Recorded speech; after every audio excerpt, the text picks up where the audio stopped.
Hello, ladies and gentlemen. We are today. I'm excited to welcome all of our users offline, welcome people, and our online users, which are more than 800 at this moment. I hope that will be increased and we are reach at least 1,000 people today at the end of this great event. And I want to say thank you to our organizers, this Newconomy company, which been engaged with the DAO Club. We're trying to test our community to make it somehow distributed, to make it somehow distinguished. We are trying to implement this DAO technology in our social collaboration within the people, within the crypto community for the beginning, and then maybe for collaboration for the companies, for the projects, for exchanges as well. A lot of exchanges here today with us. And our first guest is founder of the Coineal exchange. He is a CEO, Artem Chen. Artem, the word is going to you. You are welcome. Hello. Yeah, hello everyone. Yeah, nice to meet you all. Yeah, I'm very glad to be here tonight and have this chance to talk with everybody. So am I clear now because I'm in front of the screen? So yeah, maybe just give me a feedback. Yes, we are hearing you very clearly. Okay, cool. So today I'm going to, first of all, because we recently, like 2 months ago, we established the Coineal Russia branch, and I would like to introduce our representative, the head of Coineal Russia, Evgeny. Evgeny, yeah, he is with us. Okay, he's with us. Okay, it's good. So like later, all the business and the following staff happens in Russia, Russian market. Evgeny will take care of it, and he's very experienced in business and very knows the market very well. So we fully trust him can take care of all the business in Russia. Yeah. So this is the introduction of Evgeny, and then I'm going to tell you guys more introduction about Coineal. Coineal is right now it's a top 10 exchange in the world, and we established the company the beginning of last year. So actually the headquarters is in China, it's in Beijing, but right now we have 5 different branches of the world. So we got the Japanese branch, Korea branch, Russian, Vietnamese, and Malaysia branch. So we this year we are going to have more branches over the world because international and globalization is something we are going to do. Okay, and we because we based in China, and the end of last year, we start doing global business to open up our market in different countries. So we grow really fast. Right now, we have more than 2 million registered users and more than 80,000 daily active users with 5 branches.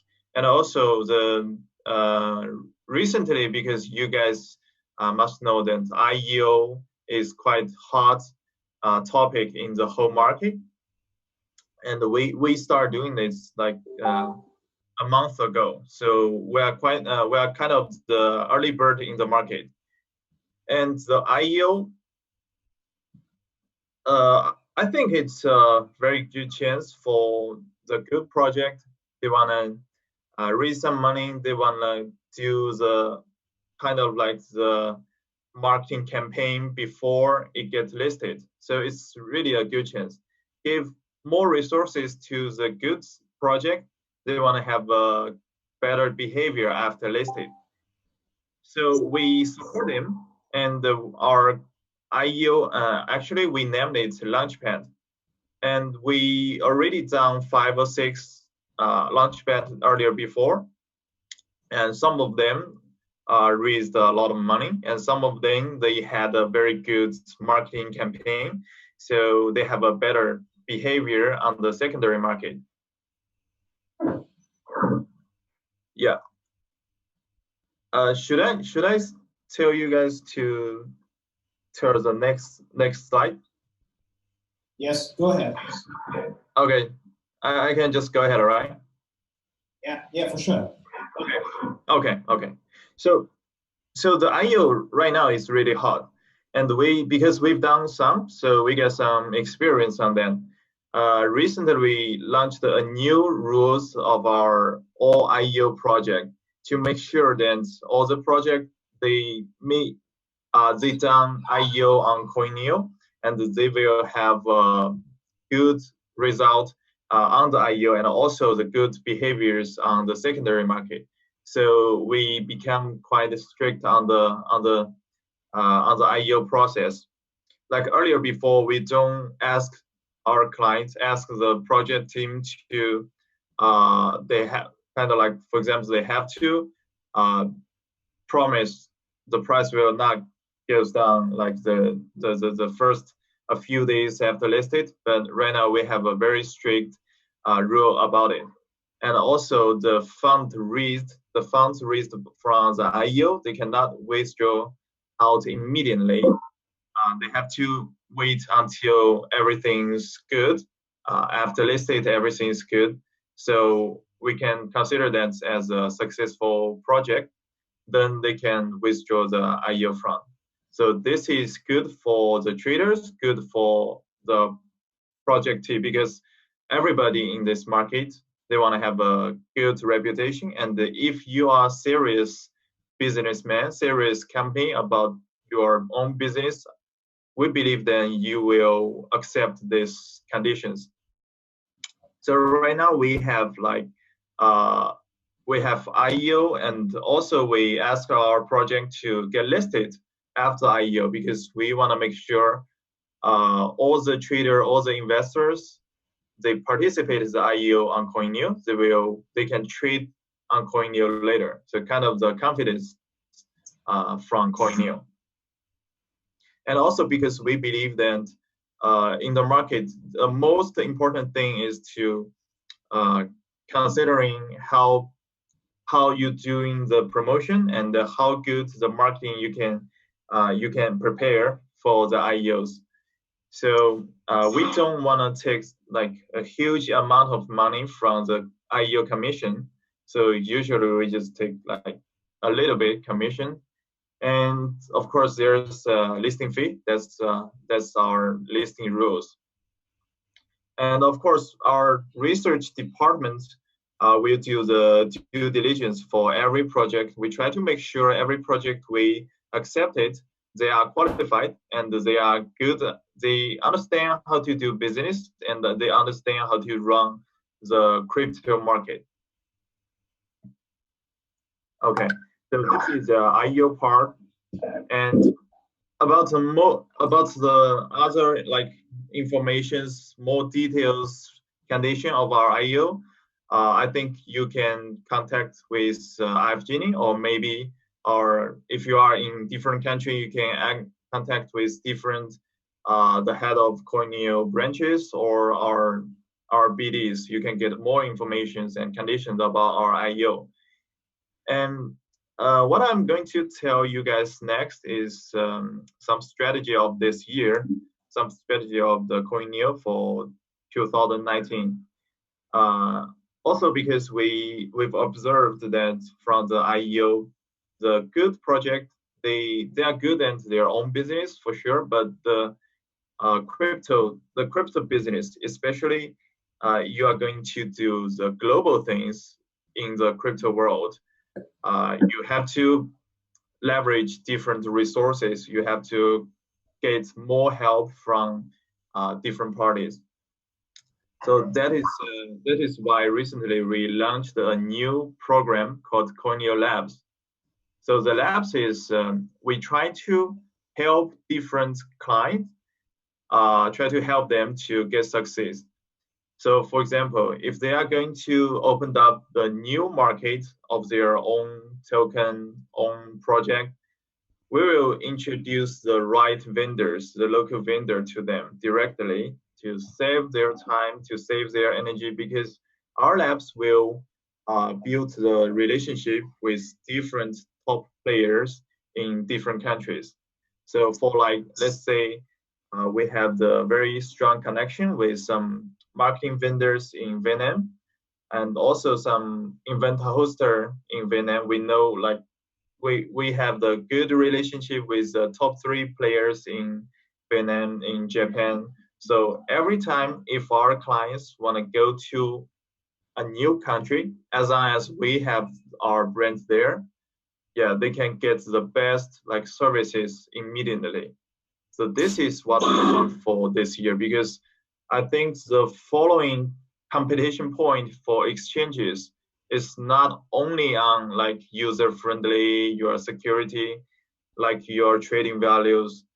Those are something basic, very basic. Like every exchange, if you are good, you have to pass this period. But after that, I think the most important competition point is on what kind of services you can deliver for your clients. Because when we choose a client to get listed or doing IEO on Coineal, it's kind of like you choose a partner. You choose a partner you believe they are good, they are going well in the future, they can grow up in the future. So we have to choose a potential one, and we have to deliver our services and try to help them to get there. So this is what I think is the most for the following days. Also, I believe the whole team in Beijing, the whole team in like Japan, Korean, Russian, and the Vietnam, and the other countries, we all will like work together to try to make that happen. That is the first priority for this year. Okay, so yeah, this is basics the information I'm going to tell you guys about Coineal. So yeah, if you guys have, all right, yeah, thanks for you. Yeah. Thank you. Final word, or we can go for the questions. Yeah, sure. Yeah, for sure. Thanks a lot for your excellent presentation. We're really excited of that, but we're eager to know you have been reached your goals, your top 4 in all the crypto market. How do you achieve it in this so shortest time? Oh, you mean the branches? Yeah. No, I don't mean the branches. I mean that at this moment, we see that your Coineal exchange is on a coin market cap, the number 4. It's very perfect result. Yes, and we just okay. So yeah, so okay, this is a good question. So honestly, in the beginning, we based in China, and you guys must know that Chinese market used to be a very big market in the world. It's kind of like the number 1 in the world. And also me personally, I used to be a venture capitalist. I invested in different companies, different crypto companies, blockchain technology companies. So there's one company I invested. I am his angel investor called My Token, kind of like the Chinese version of CoinMarketCap. So you can imagine that so many users this application gets. The application gets 1 million users, the active users. They are all from the crypto world because they just use the Chinese version of CoinMarketCap. So later they released his token and doing the earlier before it's called ICO, sorry. And I'm his angel investors, and also I help them for the whole process of the ICO. So you can call me like incubator or advisory, yeah. And also at the same time, when Coineal launched, the token of that company also get listed on Coineal. So many users, many real traders just come to Coineal. This is how we start our first step. And all the following days, we keep deliver the good services we can, and also we opened up the global market and bring more users on our exchange. And because like every branches we set, we choose the local partner to work together, because I believe that only the local one can fully understand the special, like the culture of local market. This is how they can go deep and understand the inside of the market. So like Evgeny is a very good guy and knows the market very well, and he knows Russian, of course. So if I come there, I speak English or speak Chinese, there's no way we have like a very deep collaboration with local partners, right? So Yeah. this is. All right.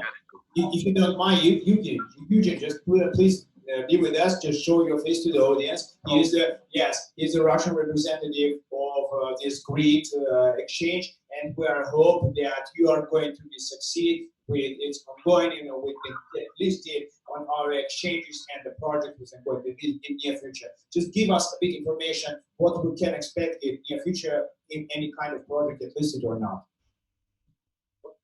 I wanna know any project will be get listed on Coin Exchange in near future or not. Oh, not any.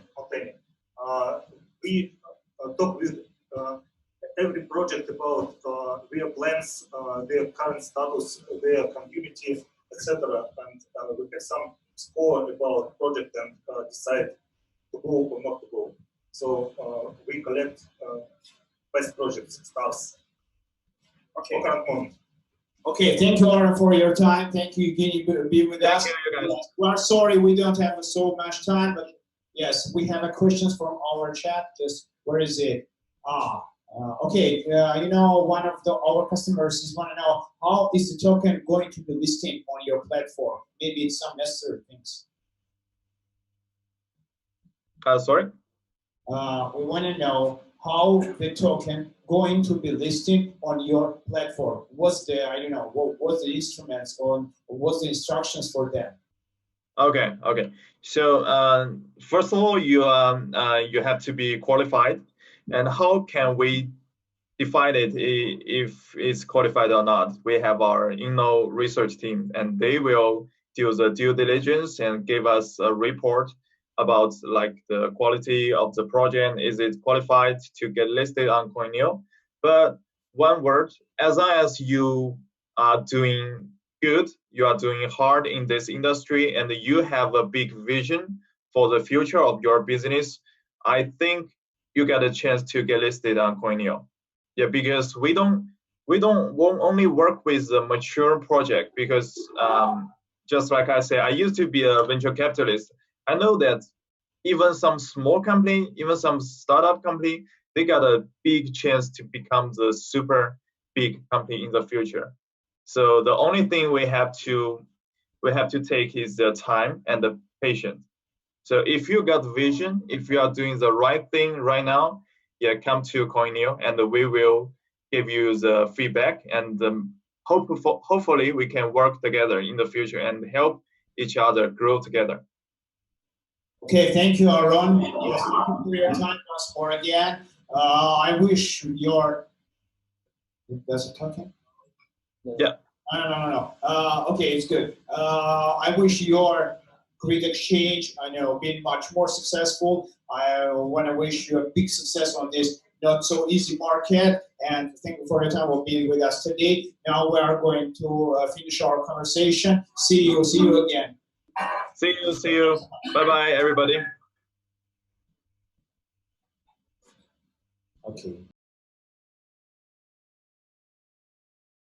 The contemporary history of cryptocurrencies has comprised a big lot of invalid data for successful market behavior forecasting. We're offering you Neyronix. Neyronix is an international analytical agency providing risk assessment of investments in the blockchain economy. Our approach is based on the analysis of a big amount of cryptocurrency market historical data.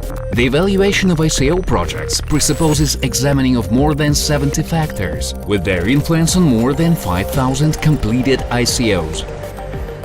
Each Neyronix user can get the full amount of analytical data for further detailed evaluation of investment risks in a certain ICO project. Based on this data, a neural network calculates the score according to our proprietary technology. Our goal is to bring back confidence and stability in the blockchain economy.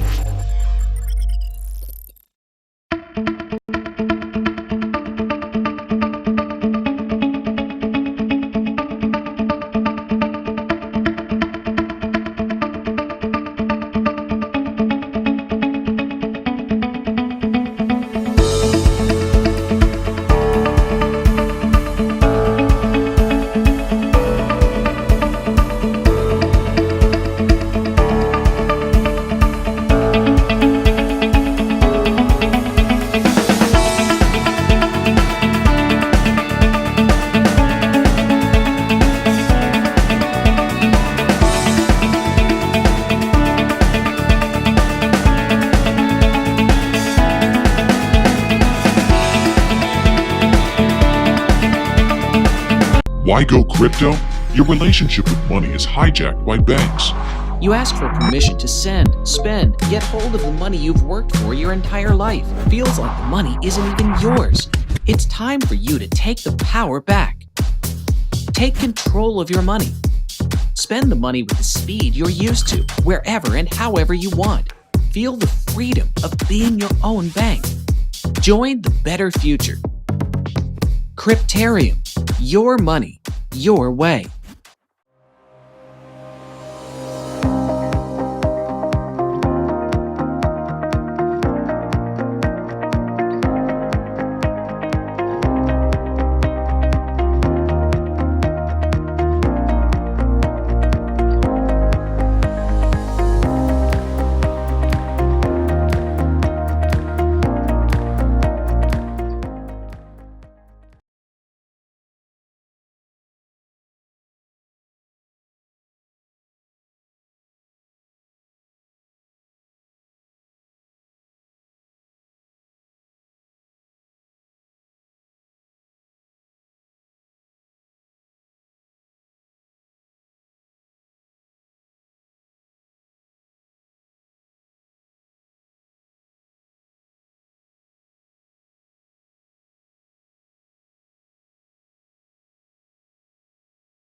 Ladies and gentlemen, we are back. Just a couple of seconds and you are with us. Now I am host of this event. My name is Cyril Husin. I'm founder also of DAO MBA. We are now promoting our DAO club. And our next guest is Derek Sorensen. He is a mathematician and of the research company. I'm sorry, I want to look which company it is.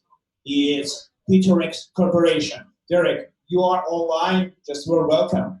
Hi, thank you. I'm glad to be here. Yeah, the same. Nice to meet you here. Nice to meet you. And finally, maybe we'll be trying to meet together. But now we are for our audience online. It's your word. Cool. Cool, yeah. My name is Derek. I do research on blockchains here at Pyrofex Corporation. And I work mainly in the underlying math of blockchains. So I'm a mathematician. That's sort of what I contribute in. And yeah, the space is lots of fun. Okay, perfect. Just give us a bit more information. What actually do you do? How mathematician and you work in coupled with blockchain technology, in coupled with now ongoing trends? We just want to give us a bit more information about your doings. Sure. Yeah. So I've been working for the last 6 or so months on consensus algorithms. I've been doing lots of research there. So we recently wrote a consensus algorithm that is meant to be scalable enough to have a cryptocurrency that actually can be a currency on a more global scale. So that's where most of my work has been.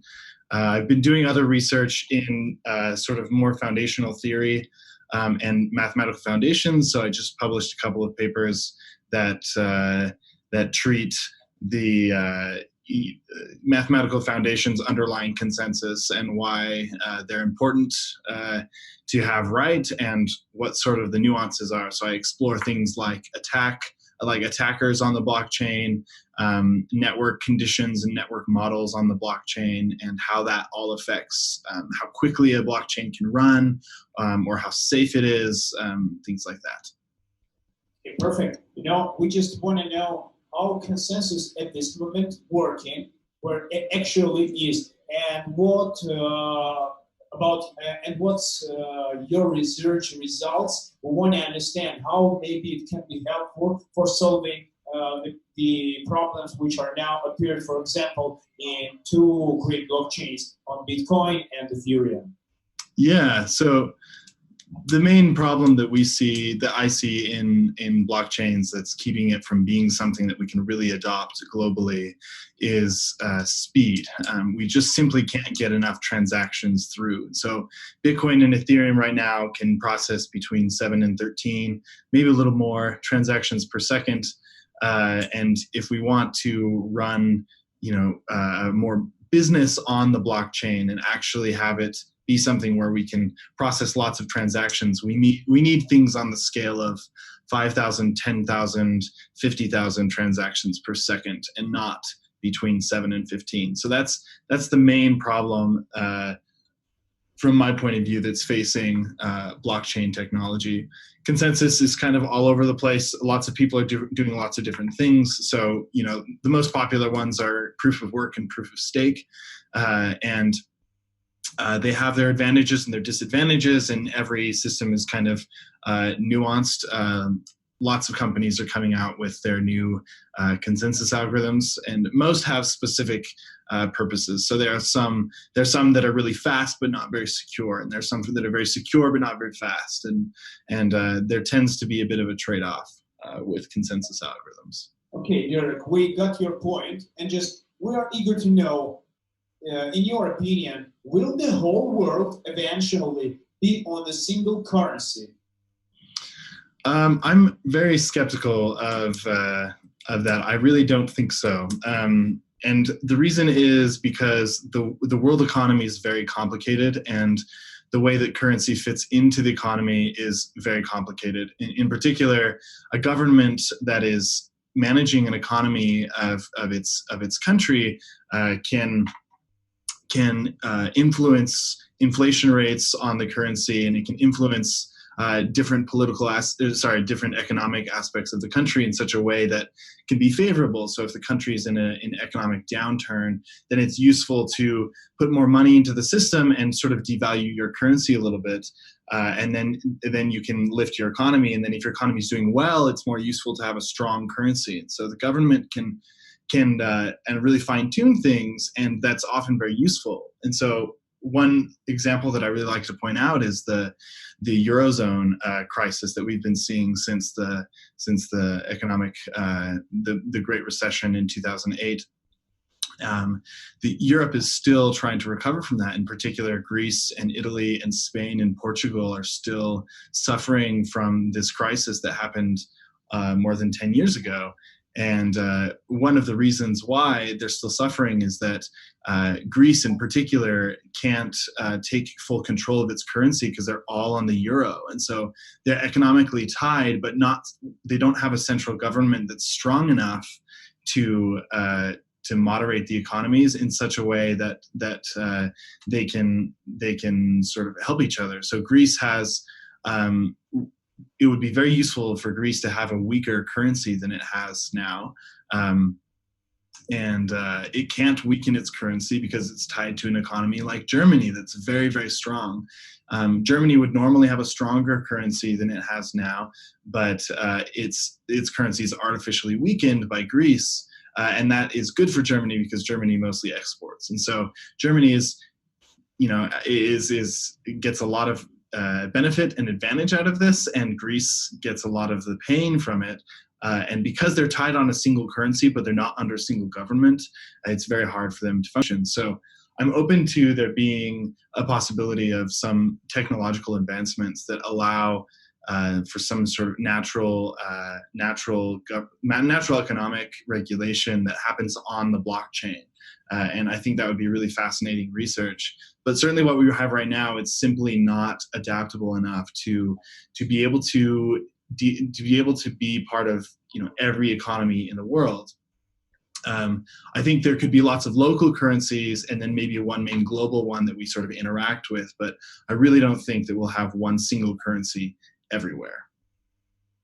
Derek, from the beginning, as Bitcoin being designed from scratch, it should be any kind of currency in the world, which are somehow being substituted for now for the fiat or for any kind of currencies in this world. But now we see that algorithm which are being implemented in Bitcoin is not so convenient for the for the people around, for the whole humanity. That's why you are, as a mathematician, going to design another kind of consensus. Just in your vision, where all this crypto world, where this currency distribution is going to, just give us your opinion.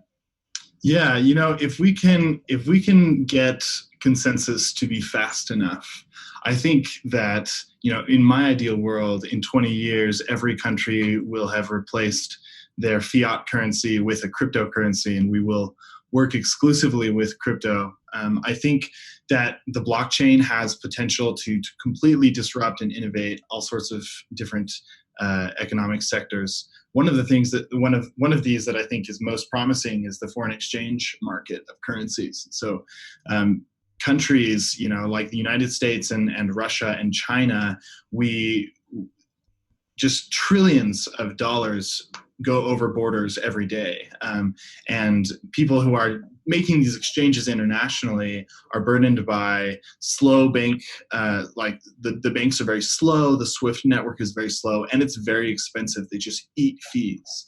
And so if we can get a blockchain that's fast enough to handle this large-scale economy that's happening between countries, similar to if Bitcoin were just much, much, much faster, then I think that we could really streamline the foreign exchange market. We could make it much faster and much cheaper.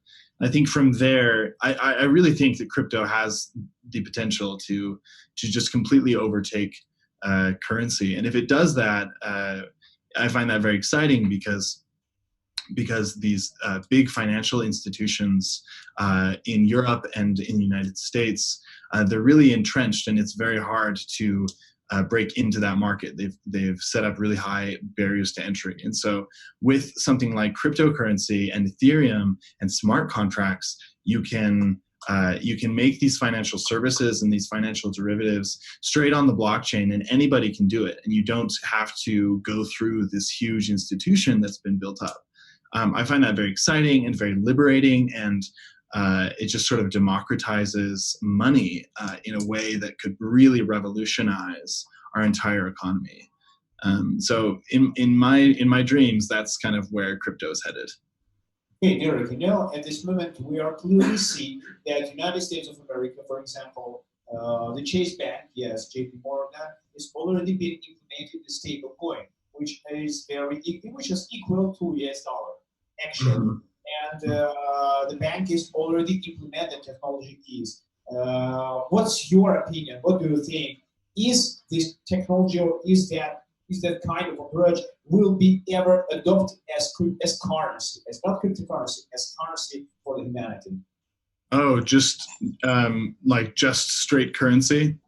I think if these banks, I think a lot of banks are very interested in crypto and getting the blockchain integrated, and certainly banks have an interest in doing so, because if they don't, they might get overtaken by other competitors. And so something like what JP Morgan Chase is doing, I think is important. And I expect banks to integrate with crypto in a way that we won't really be able to tell the difference between if we're using fiat currency or if we're using cryptocurrency. It will just be sort of part of the system, and it will just make everything cheaper and easier. But I expect that the everyday person won't be able to tell the difference once we're using crypto.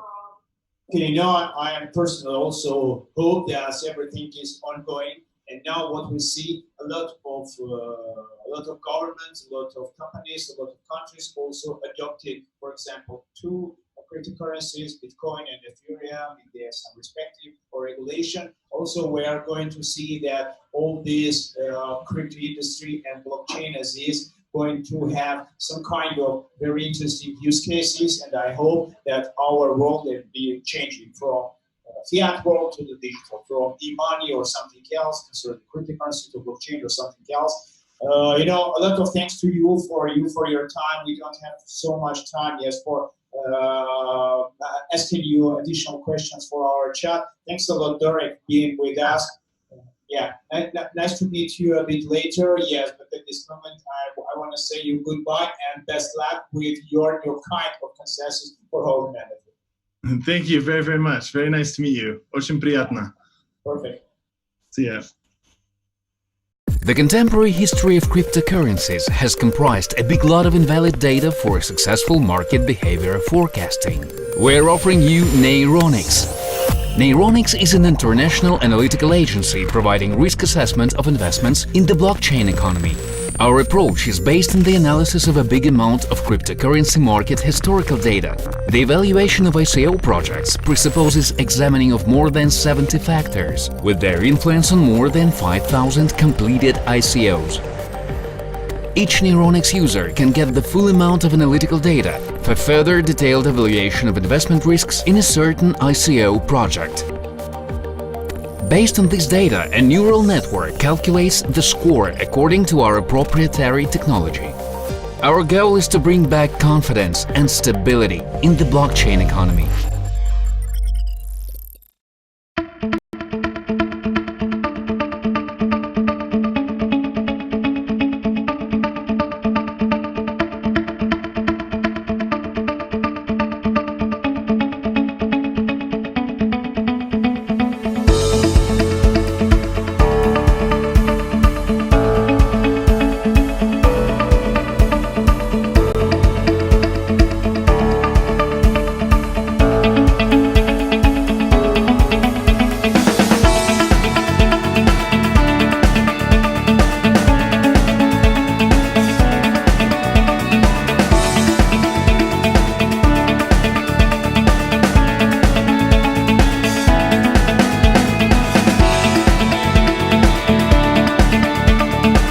Why go crypto?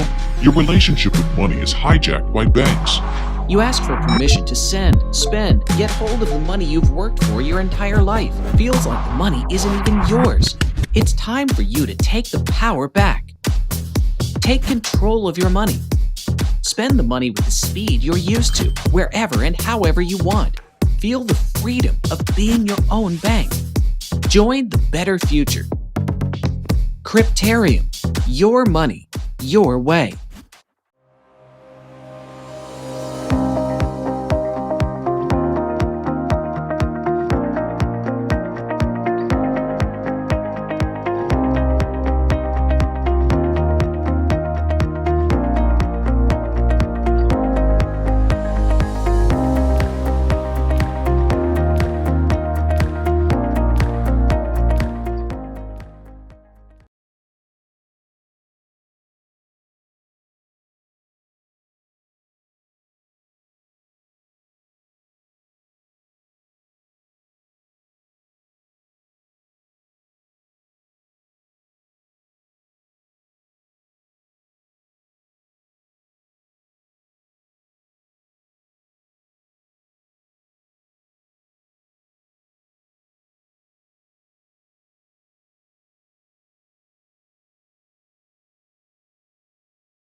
Go. Hello, folks. We're back again. Thank you for online viewers. Thank you for our offline audience, which will be in with us. And I'm proud to introduce our very interesting project. It's called Detect. As they say, it's new look at the crypto exchange implementation. With us today is Alexey Vesnin and I'm sorry, and Vasily Harlamov. But for the beginning, Vasily, your word, just be with us today here on this stage. Just come. Perfect. We can start the presentation. Yeah, okay, you're on. Okay. So my name is Alexey Vesnin. I'm an IT architect, and in this project, I'm a CTO. So we started Detect like this many years ago, not 3 years. Actually, it's from 213, but it was reached alpha stage, launched, and it wasn't successful. Why? Because you know, we have a lot of crypto exchanges already. So we have made our trial and error path, and it was not easy, and we made some achievements. Like we have already passed all the licensing procedures we do require for operating an exchange in EU. And we did a lot of legal research that allowed us to invent our own vision of new implementation of the exchange we will be speaking about today. And the key outcome of this is that we need to not just reinvent an exchange, or not just to make an exchange that has additional features that are not already in the market. We actually should change our vision, our look at the exchange as an entity itself. Okay, so what's our mission? We are not about to duplicate anything. Raise a hand who likes copycats. Who wants to see another side of app? Another side of what? Of app. It's App. app. Yes, advertising. Okay. Yes, so it's just the thing you've seen before, and we must create something new to be successful. And innovation cannot be done. It must be done in a new way, completely new way. You know, you can't fly still walking on earth unless you are very tall, of course. So you need to invent your own way, a new way. And we're not about to change the game. No, we're not about to make a hype project that will hype in for years, etc., and will vanish. We need an evolution of the subject, and I hope we will propose it. So we are not putting regulators first, customers first. Actually, what's properly will stay. And sanity is a law. And any law that has not sanity inside it can be avoided, and it should be, legally, of course. And we are about to bring the next level of transparency and auditing. Open data, actually open data, opens a new ability, new possibility for all of us. You know, even in offline world, corporations and companies are required to make an external audit from time to time. It's quite a laborious and expensive process. And we are not about to avoid it. Of course, we will do it because we will have a digital entity and we will have to do this. But we are about to automate it and put all the data open. So even the accounting will be open to everyone, like the blockchain registry. No mysteries, we have nothing to hide. And we are not about to make things like 10 patents, lots of indies, etc. Simplicity is the key, because we simply need a thing that will help us to trade, exchange, or interact with any kind of tokens, if we're talking about the smart tokens. So simplicity is the key. And it's totally not a purpose, because if we will put it as a purpose, we will miss a lot of features we do missing now. So it's just a new way. We are about to offer a new way, new vision, new implementation of the exchange as an entity. It's like this.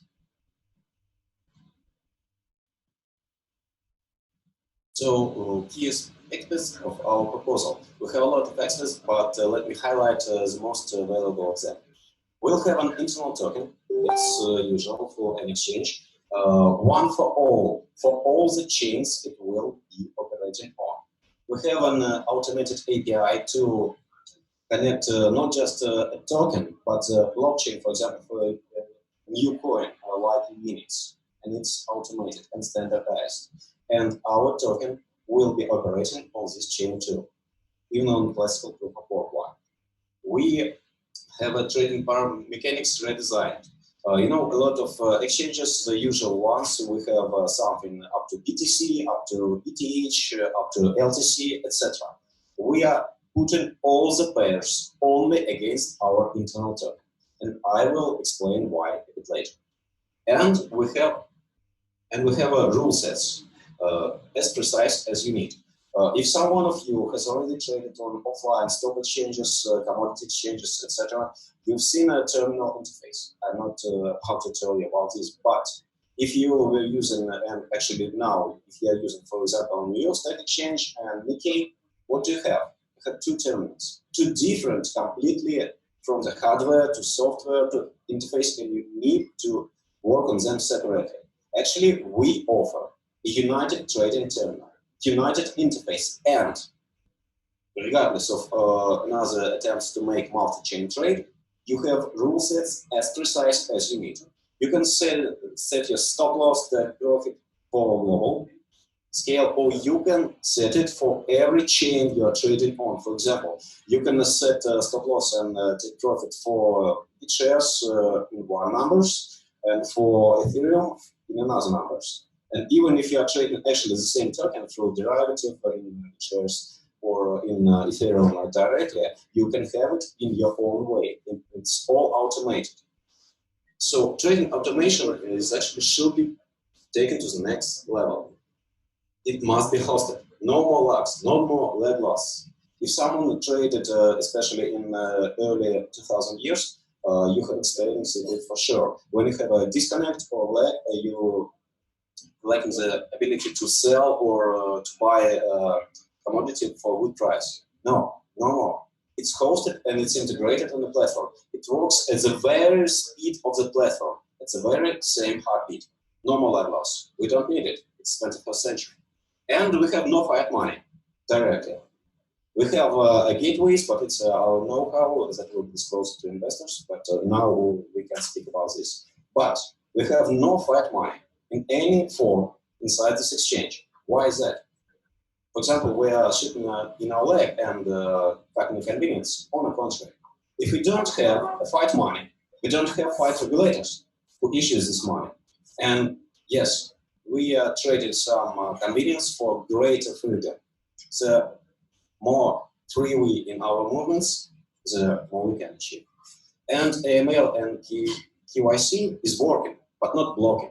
You know, you can't make a fully featured AML on a blockchain, on any blockchain, because of the blockchain technology guts. But we are using it as a blacklist one level of the blacklist accounts and addresses. And KYC is actually voluntary. You need KYC when you are ordering fiat money, in and out. To trade one token to another, as the data showed, you don't need a KYC at all. And we have a voting power governance, what's popular will stay. So community can re-elect even the tech support team.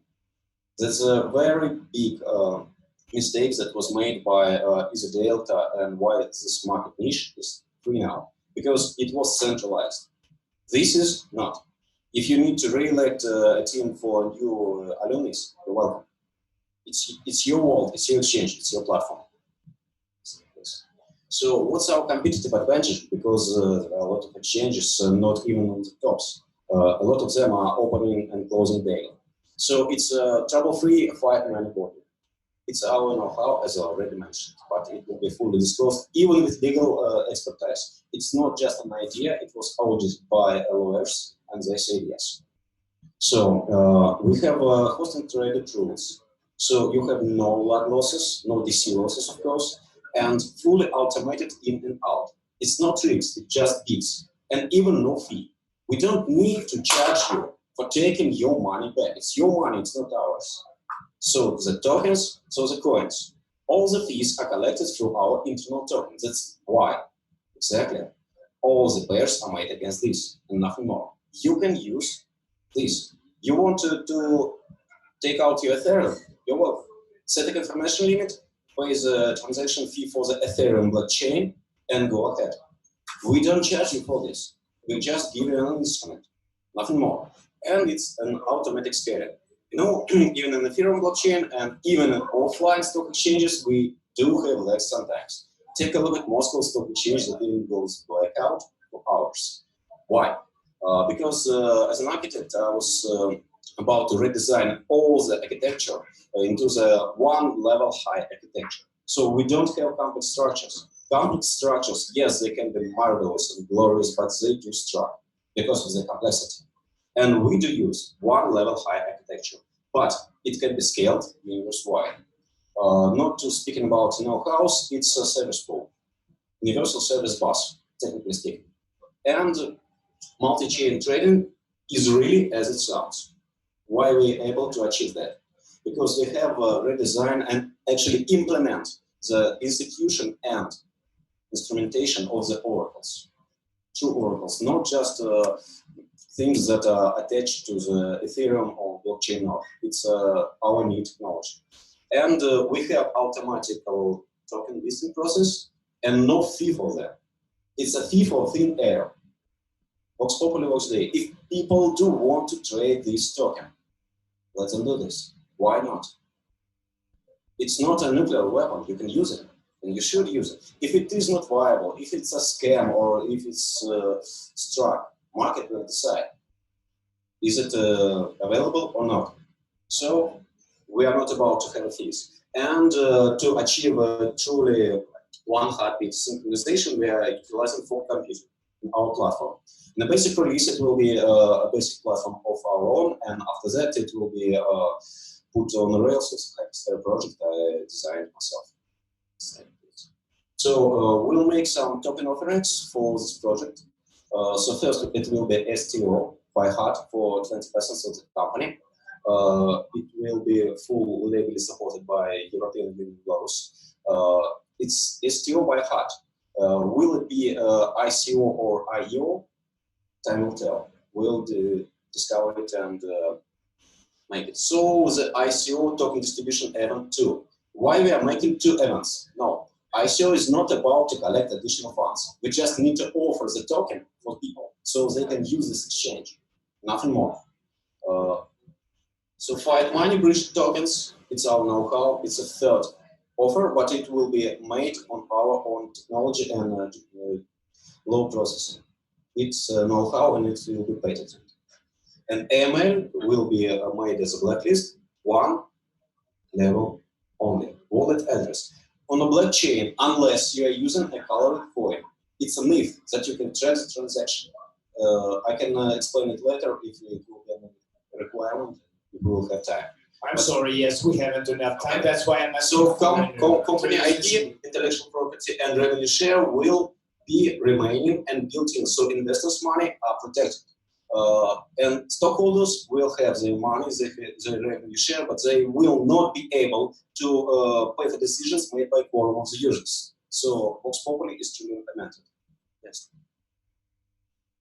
So government and governance of the project will be on the voting basis. So security tokens are stock words and nothing more. It's a digital stock. Digitalization is used only for convenience. And platform tokens are the all words fuel. It will be age and lock timings. So you will hold it for a while and you will lock it for your decision. So it won't be influenceable by just accumulating tokens. So support team change word. It's a fundamental. We are not about to monopolize this. If you want to bring a new team or better team, you are welcome. Listing and delisting word. I spoke about this, and of course the future proposals. Yes, we have our own vision, we have our own feature on board, but you have it too. So we can hear you, and we are all ears to hear you. Next slide. So now I'm passing my voice to Vasily, the CEO and the founder of the project. Perfect, Vasily, you're welcome. Yeah, thank you guys. Hello everybody. As Alexei told that what we're trying to do, it's absolutely open company. It's already almost 4 years called its blockchain technology, BV. BTECT is our trademark. STO, what we are doing, it's to get started to get the money for our project to Alex. I start. I think the best way is you can do it together. I'll finish this. So STO will fuel up the initial development and the launch. And what we are making? We are making open announce in marketing. So we are open here, and in other presentations, we'll have open announce of all the features. We don't have anything under the hood on anywhere else. Yes, some know-how things and some things that are about to be patented. We can speak directly in full details right now. The keyword is right now. So we'll speak about this with investors even before the patents will be obtained officially, because they are investing in us, so we must tell them some insight. And as soon as it will be patent protected, it will be open to no hidden things. So anyone who is KYC and AML checked can invest. Next.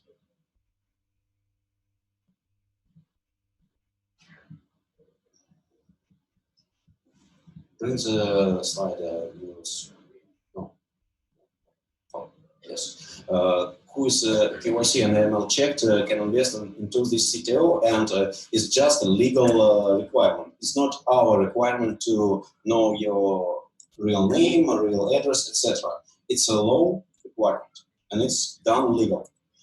So we'll have, as a marketing booster, of course, a referral program, because if you can bring someone, you should be rewarded for that, and it's okay. So also, the referral program, it's a digital mirror, will have a fog computing. Fog computing will generate rewards for the ones who will provide the computational things to fuel up our ideas. You're providing your server or your PC, your network connectivity to boost our business. Why should we rob you? We'll share the revenue with you. We are eager to do this, and we are glad to work together.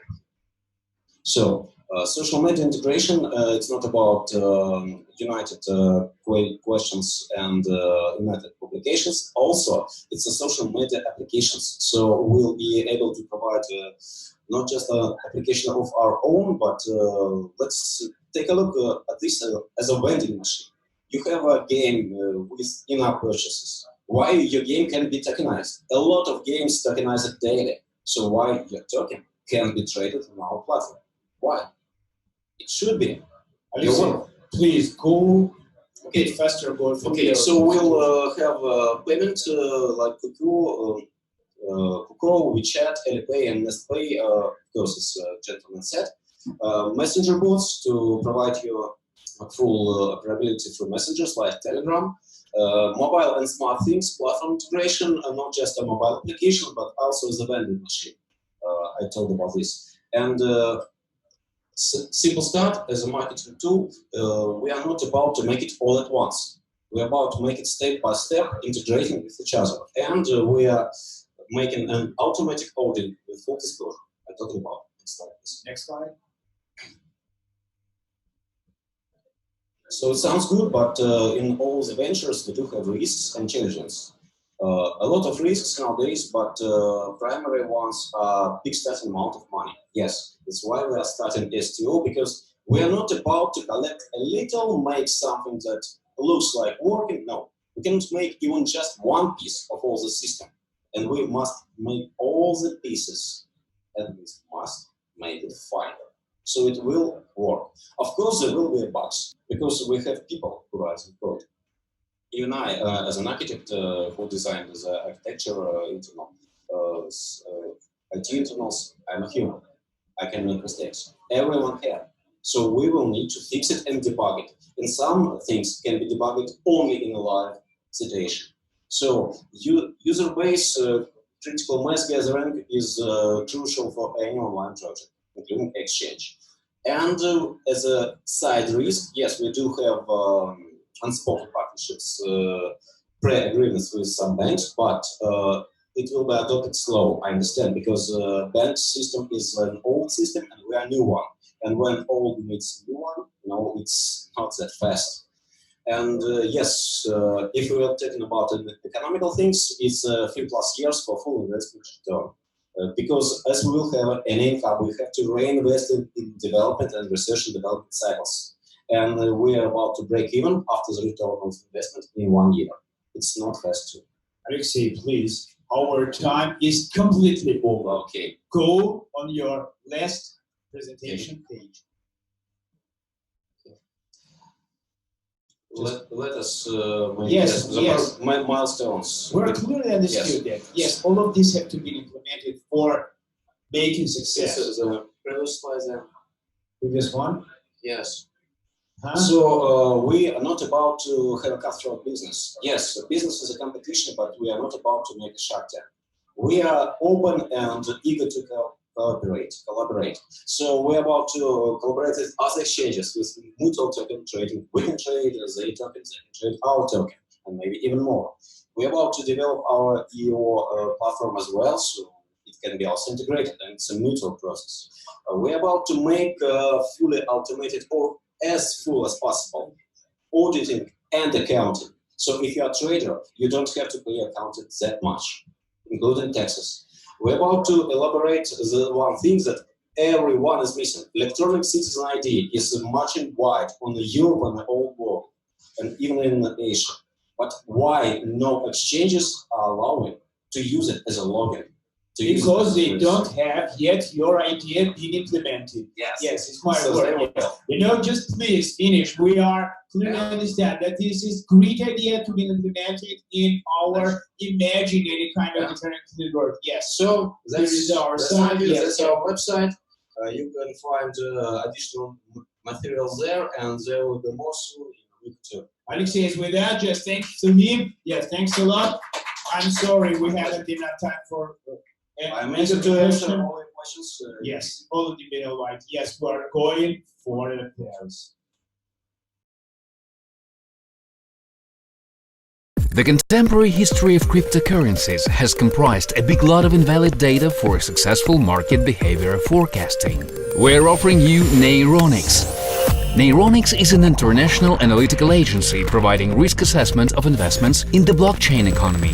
Our approach is based on the analysis of a big amount of cryptocurrency market historical data.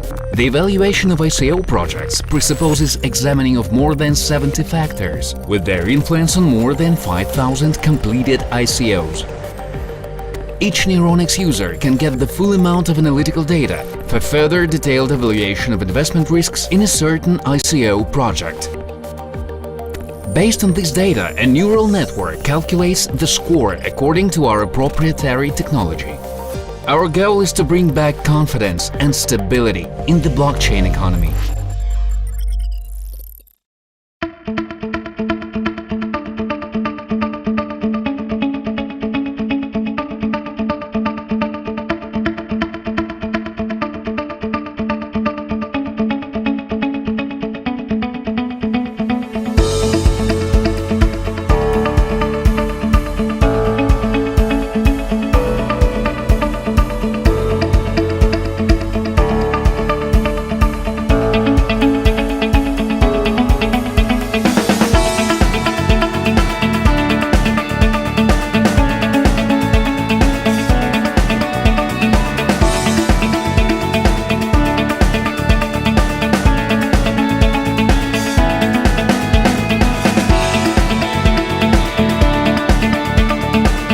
Why go crypto? Your relationship with money is hijacked by banks. You ask for permission to send, spend, get hold of the money you've worked for your entire life. Feels like the money isn't even yours. It's time for you to take the power back. Take control of your money. Spend the money with the speed you're used to, wherever and however you want. Feel the freedom of being your own bank. Join the better future. Cryptarium. Your money, your way.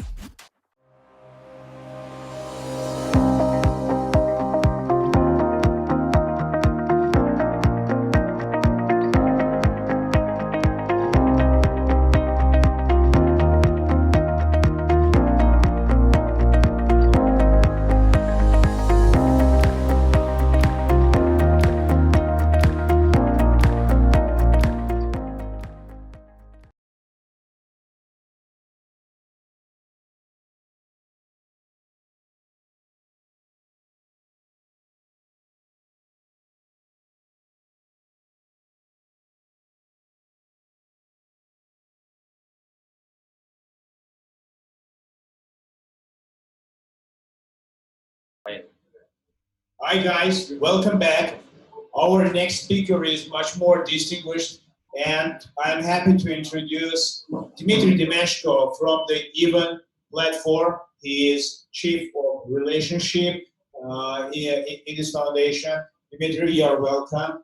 Yes. Thank you. Yes. And now we are online. Thanks to all of you. Dmitry, your word. Thank you. Thank you. Good evening, ladies and gentlemen. My name is Dmitriy Karpilovskii. I'm a Chief Relationship Officer at Even Foundation. And I have more than 20 years experience in banking, telecommunication, and fintech. We will talk about the cross-chain today. Let's just imagine that each bank has its own currency, and it is circulated between the clients of each particular bank only. If the clients of this bank want to make a currency settlement, it requires to open an account in contrary bank. So it's amazing. It doesn't work in real life, but actually the blockchain project operates exactly that way. So today the blockchain projects are isolated at the system level. Nevertheless, many blockchain are developing in the similar way, and they provide the storage and the management of the digital assets. They provide creation of decentralized application and marketplaces. And of course, they provide building for infrastructure for decentralized internet. Next slide. We are all believers, and we believe in the future of the blockchain. And let's just mention that all the platforms meet the requirements of speed, scale, resources, and whatever.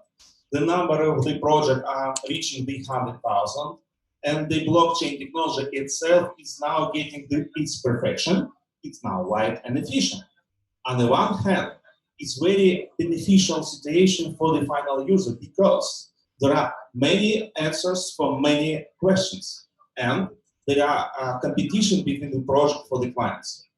On the other hand, the blockchain technology is not ready to be applicable for the mass production because the users don't want to spend time choosing the best solution. Users don't want to make some registration. Users don't want to make a lot of requirements from each platform. In other words, the blockchain, of course, could conquer the world, but for its mass adoption, the following must exist. First, the user should have the sole interface to take advantages from all different platforms. The infrastructure for the whole blockchain must be sustainably well preserved. And of course, last but not the least, the whole mechanics and logic must be really decentralized. Next slide. Because the Even Foundation really do believe in cross-chain technology as a major approach to support every blockchain project to enter to the mass market. Because cross-chain enables different users of the different blockchains to interact with each other. Because cross-chain is needed when, for example, two parties want to make interaction on the platform, but they use different blockchain, and of course they don't want to keep the working on the native platform. There is a problem. Another example, Alice wants to send a Bitcoin to a Bob, but Bob has a wallet only on the Ethereum platform. Next slide. Actually, there are two evident options. First option, Bob has to run a Bitcoin node and use a native wallet, but it requires additional time and resource, and the mass adoption requirements doesn't meet.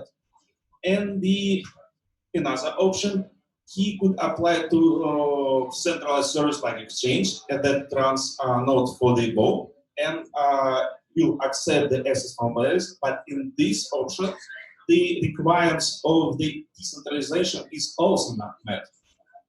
Next slide. Actually, there is a third option like a cross-chain. Cross-chain solution, the solution is interact with any cross-chain, the support characteristic of different platforms, has the decentralized infrastructure, and of course, a user-friendly instrument. Next slide. There are main direction of the cross-chain technology. First, swap technology. Second, parachain technology. Third, interaction through smart contracts executed in different platforms. Interaction through the multi-signature wallet technology. And last but not the least, interaction through the proxy token with a safety deposit. And for the mass market, interaction through the proxy token with safety deposit is most advantageous and appropriate because it has interoperability between all blockchains. It is easy to start with no complex settings, and of course, it has the fastest transaction for the end users. Next slide, please. The main use cases, because the cross-chain is accelerator for any blockchain transaction and has some fuel for the exponential growth.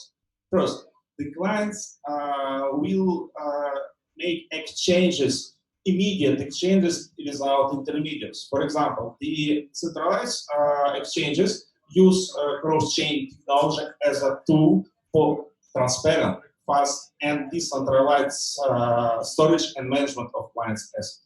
The second, the user could send and receive digital asset from one messenger to another messenger. For example, just imagine that it will be possible to send Facebook coin from one messenger and to get Telegram coin in another messenger.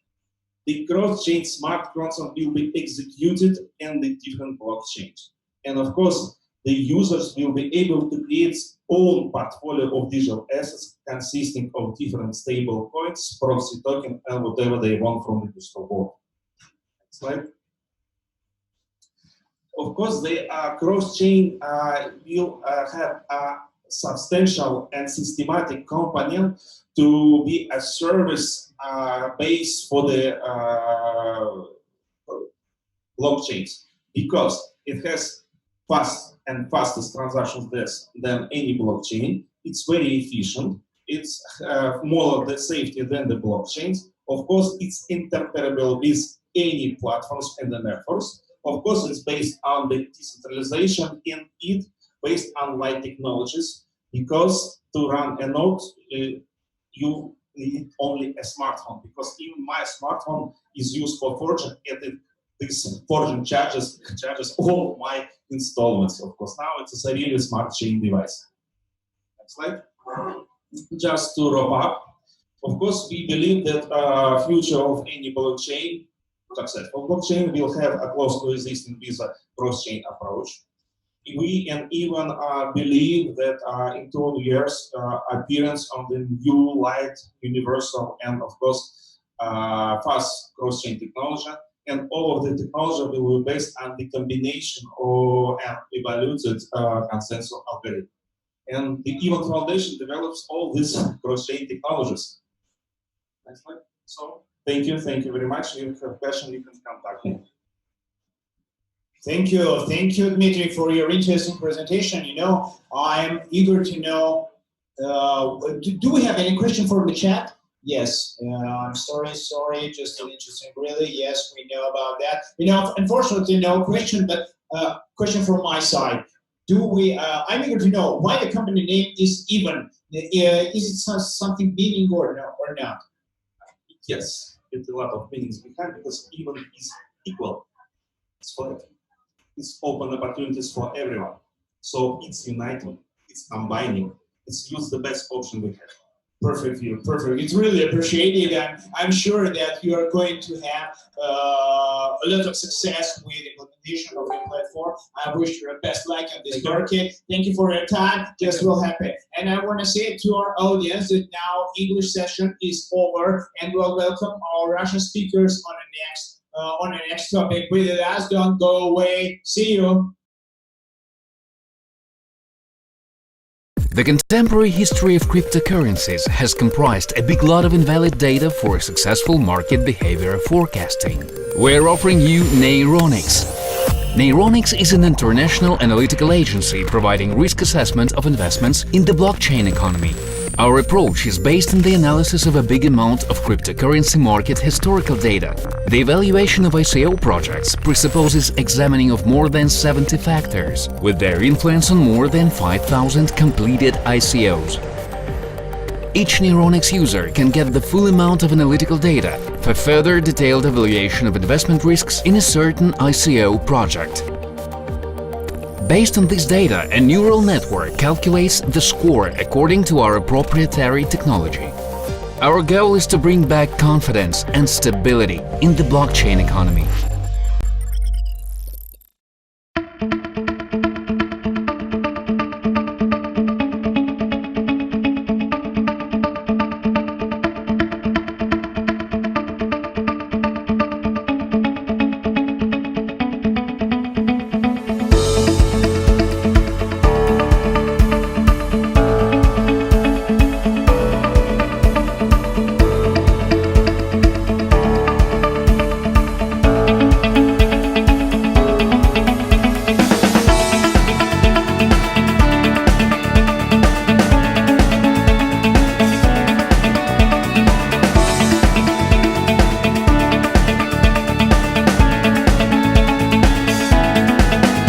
Всем привет, товарищи! Мы обратно. Все теперь на русском и только для вас. У нас в гостях Кирилл Гусев с очень интересной, я думаю, платформой. Кирилл, вам слово. Я не буду очень сильно загромождать эфир, а то мы уже по-английски наговорились. Сейчас у нас пойдет жара, и мы все по-русски все объясним. Вам слово. Да, ребята, всем привет. Значит, я постараюсь очень сократить время, чтобы вернуться в график. Есть свой тайминг, 15 минут ваши и зрители тоже. Отлично. Ну что, меня зовут Кирилл Гусев. Я более чем 10 лет занимаюсь профессионально фондовым рынком, международным фондовым рынком, имея соответствующие лицензированные документы брокера-дилера, управляющего фондами и так далее, и так далее. Вот. И у меня уже есть какой-то опыт в криптоиндустрии тоже. Так довелось провести с партнерами ICO 1,5 года назад. Поэтому я кое-что в этом понимаю, и сегодня хочу просто своими мыслями поделиться, потому что есть новая аббревиатура IEO. Вот чем она, собственно говоря, отличается от предшествующего ICO, от предшествующего очень известного IPO, да, чтобы было какое-то понимание. Опять же, это мой взгляд, которым я хочу поделиться, исходя из собственного жизненного опыта и собственного практического опыта. IPO – это первичное размещение ценных бумаг, initial public offering, ну, в частности, акций. И это происходит, когда компания впервые выходит на публичный рынок и предлагает широкому кругу участников стать совладельцами себя. ICO – очень похожая аббревиатура, но на самом деле это выпуск монет. А монета, как мы с вами знаем, это токен, это не всегда акция, это может быть utility токен, это может быть access токен, это может быть токен действительно секьюрный, который, в общем-то, похож на ценную бумагу, похож на акцию. По секьюрному токену какая-то доходность может выплачиваться. И вот новое веяние IEO – это первичное размещение на бирже, на криптобирже.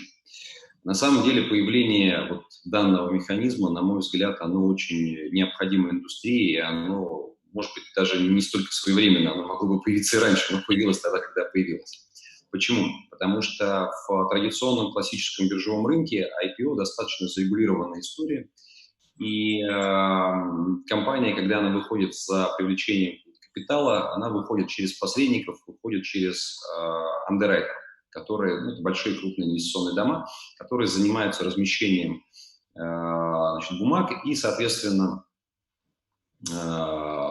оценивают, собственно, компанию, исходя из сравнения там, с рынком, с конкурентами и так далее, и так далее, и так далее. То есть есть некоторая... И плюс, да, и плюс есть биржа, которая является самостоятельным независимым институтом, на который, собственно, обращение этих акций выпущенных и происходит. В случае с ICO ничего этого не происходило.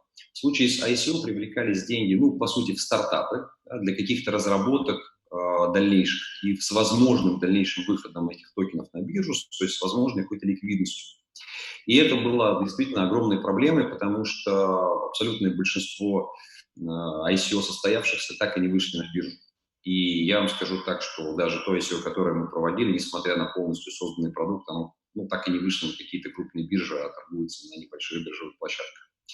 И это действительно большая проблема. Что происходит в сегодняшнем мире, когда появилась IEO?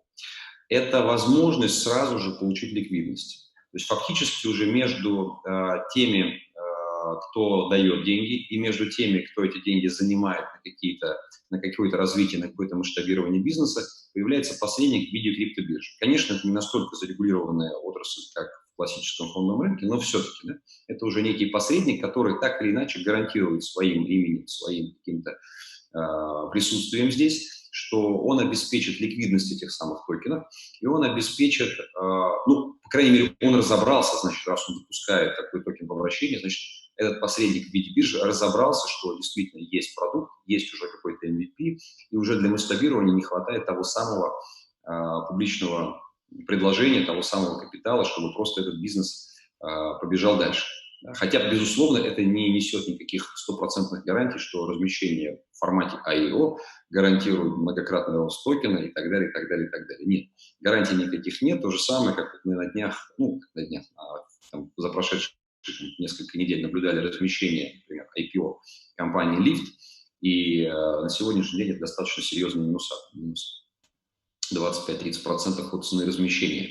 В действительности, небольшую тоже статистику должен вам привести, чтобы было понимание, что в мире IPO огромное количество, сильно больше половины, порядка 80% размещений, которые происходят, они происходят в конечном счете в минус. То есть компания после размещения, она так и не выходит на те уровни, на которых она размещалась. И здесь причин на самом деле много, но основная причина в том, что те, кто продают акции и хотят привлечь сейчас капитал, завышают оценку с помощью тех же самых андеррайтеров. То есть все заинтересованы подороже продать, а дальше, ну, как получится. Да? Вот. Поэтому то, что происходит в криптомире, оно не сильно отличается от мира традиционного фондового рынка. Нужно понимать, что не каждое размещение, оно чревато иксами. Но, по крайней мере, по отношению к предшествующему ICO, мы на сегодняшний день уже можем наблюдать какой-то более-менее зарегулированный рынок, какую-то более-менее ситуацию с третьим посредником. Думаю, что в каком-то обозримом будущем появятся какие-то еще более такие усложненные механизмы, которые позволят инвестору быть более защищенным, потому что самое главное, что в общем-то, мы имеем на рынке инвестиционном, это, самое главное, то, что мы должны иметь на рынке инвестиционном, это защита розничного частного инвестора от каких-то мошеннических, классических мошеннических действий. Вот. В общем, это вкратце мои мысли относительно того, что происходит сегодня на рынке криптовалютном, насколько это можно соотнести с рынком IPO. Я на самом деле хотел бы, может быть, на какие-то вопросы поотвечать, если у нас есть такая опция. Потому что... Кирилл. Да. Да, я тут. Кирилл, давайте с вами поговорим. Вот смотрите, то, что я вижу сейчас в чате, там вопросик такой. Да, хочется деталей про IPO, но если есть какие-то детали там для, грубо говоря, народа, то, конечно, если можно, ими поделитесь. Но для меня хочется все-таки, так как у нас тема была заявлена такая, какое соотношение или какие там общие черты между IPO и IEO, все-таки хотелось бы вот в этом ключе поговорить. Потому что мы все, такие, как криптоны, прекрасно понимаем, что IEO – это деятельность биржи, по большому счету. Извиняюсь, IEO, я верно сказал. А IPO – это больше тема про регуляторику. То есть надо пройти определенные процессы у регулятора для того, чтобы пойти там, на какую-то биржу, к примеру, нью-йоркскую, там, NYSE или NASDAQ, или там еще в какую-то страну. То есть там реальное представление ценных бумаг. Все-таки тут немножко завязано понимание токена, понимание эмиссии, там по большому счету эмиссии нет. Мы пользуемся реальными деньгами. Это скорее вопрос действительно к тому, кто выходит за размещением, в частности, в IEO, потому что и в IPO то же самое.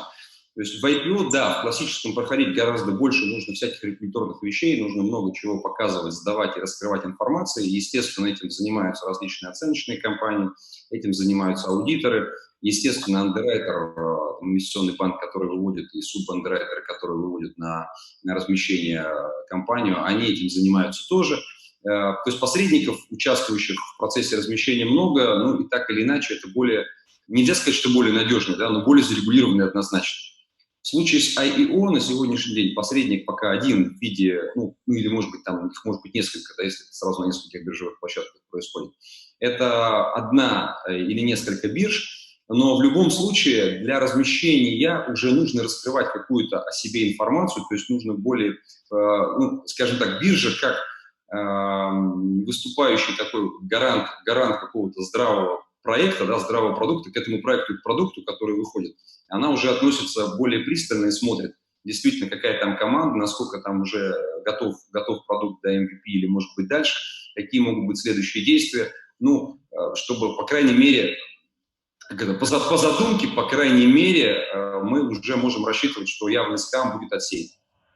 То есть получается, что сейчас теперешние криптобиржи, ну, неким таким являются регулятором, да, то есть выставляют себя регулятором, который первый скорит проект и смотрит на него, смотрит на юридическую часть, смотрит на часть там регуляторики в этой стране, я имею в виду крипторегуляторики, еще и сами своими силами его скорят, выбирают из этих проектов, которые из себя что-то представляют или нет, и вот только тогда уже как бы допускают это к торгам, и тогда мы можем рассчитывать на то, что по данной монете будет какая-то ликвидность, по крайней мере, да, там будет возможность все купить, продать, потому что явно, еще раз, явный скам в этом случае не доходит. Но мы должны понимать, что здесь вопрос к самой бирже, да, потому что биржам рознь, да, то есть это могут быть топовые биржи типа Binance, да, это могут быть там какие-то биржи, на которых там созданы на коленке, да, то есть надо понимать, что это доверие к бирже, если действительно какой-то крупный институт, они рискуют своим именем, своей репутацией, и скорее они какие-то совершенно явные такие трэшевые проекты брать к себе не будут. Ну, Кирилл, я тебе скажу, вот такая ситуация, которая сейчас на рынке, так скажу, трэшевые проекты, которые, если даже появятся, они, ну, честно, ничего не соберут. То есть у нас были такие случаи, там люди запустились, потратили $150 000 там для того, чтобы, ну, покрыть расходы биржи, на маркетинг и так далее, собрали 30. Ну, молодцы, типа, сами дураки, то есть потратили больше, чем собрали, или тех денег, которые нужны. То есть, как бы в этом случае рынок выруливает. И биржа неким таким своим внутренней чуйкой понимает, что этот проект и правда будет востребован в комьюнити или нет, потому что у нее внутри стоит точно такая же задача. Если у них не будет транзакций, если туда никто не закинет денег, биржа тоже будет в таком ауте. Взяли, постарались и ничего не получили. Конечно. И в итоге ничего не получили. Совершенно верно. Вот. Ну и если сравнивать с ICO, которое было, да, вот 1,5-2 года назад, что мы имели по ICO, когда собирали просто деньги на кошельки там, команды, то, конечно, формат IEO это гораздо более защищенный, гораздо более, ну, такая продвинутая форма уже взаимодействия инвестора с проектом, с командой, потому что здесь, по крайней мере, идет предварительный вот такой отбор отсев со стороны биржи, какой-то стороннего института, а не просто сама команда говорит, да, деньги несите, а потом мы что-нибудь на них разработаем.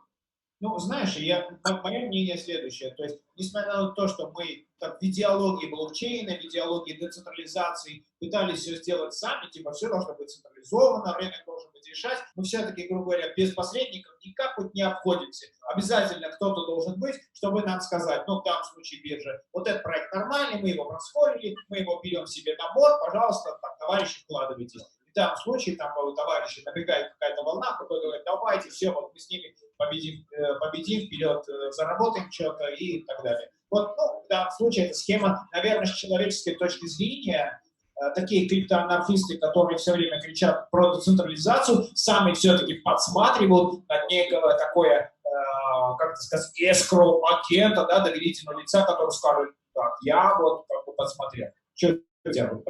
Мне кажется, здесь причина на самом деле в том, что биржи, сегодняшние все криптобиржи, это так или иначе централизованная история. То есть до сих пор мы пока не имеем в полном формате такой децентрализованной хотя бы одной биржи, которая могла бы обеспечить обмен там, разных блокчейнов между собой. Вот, поэтому до тех пор, пока такой децентрализации нет, да, мы вынуждены искать какого-то централизованного посредника. Без этого никуда. И у тебя немножко не хватает информации, такие биржи есть даже где. Другое дело, что на них там, ну, недостаточно торгов, которые хотелось. Я об этом, да. То есть они не настолько масштабны, чтобы можно было ими пользоваться. Да, пока это все зачем состоит. Да, у децентрализованных бирж, ну, есть нехватка ликвидности, но, как они говорят, это реальные торги, которые реальных людей. Не маркетмейкинг, не навороченные, не сделанные, не вложенные, ну, грубо говоря, не накрученные, так сказать, одним словом. Так что вот в эту сторону. Слушай, давай последний вопрос, если ты не против, наш чата. вопрос такой, считаете ли вы, что IEO в настоящее время является наиболее прогрессивным способом привлечения средств посредством краудфандинга? Ну, да, мне кажется, я там раз 5 об этом уже повторил. Я считаю, что из того, что есть сегодня, из того, что мы имеем, это самый продвинутый способ, безусловно. Будет ли он окончательным, продвинутым, тоже считаю, что нет. Я думаю, что появятся какие-то еще более продвинутые форматы, потому что, еще раз, друзья, я считаю, что вот самое главное, что должно быть в привлечении и в сборе средств, это защита, максимально возможная защита инвестора, розничного инвестора, обычного частного физлица, который вкладывает деньги, защита от мошенничества, от скама. Вот обеспечить нужно вот это. Какие механизмы это будут обеспечивать? Ну, сегодня мы имеем вот этот механизм. Завтра может появиться какой-то, ну, я думаю, что он появится, да, какой-то более успешный, продвинутый механизм. Но пока имеем то, что имеем, этим и пользуемся.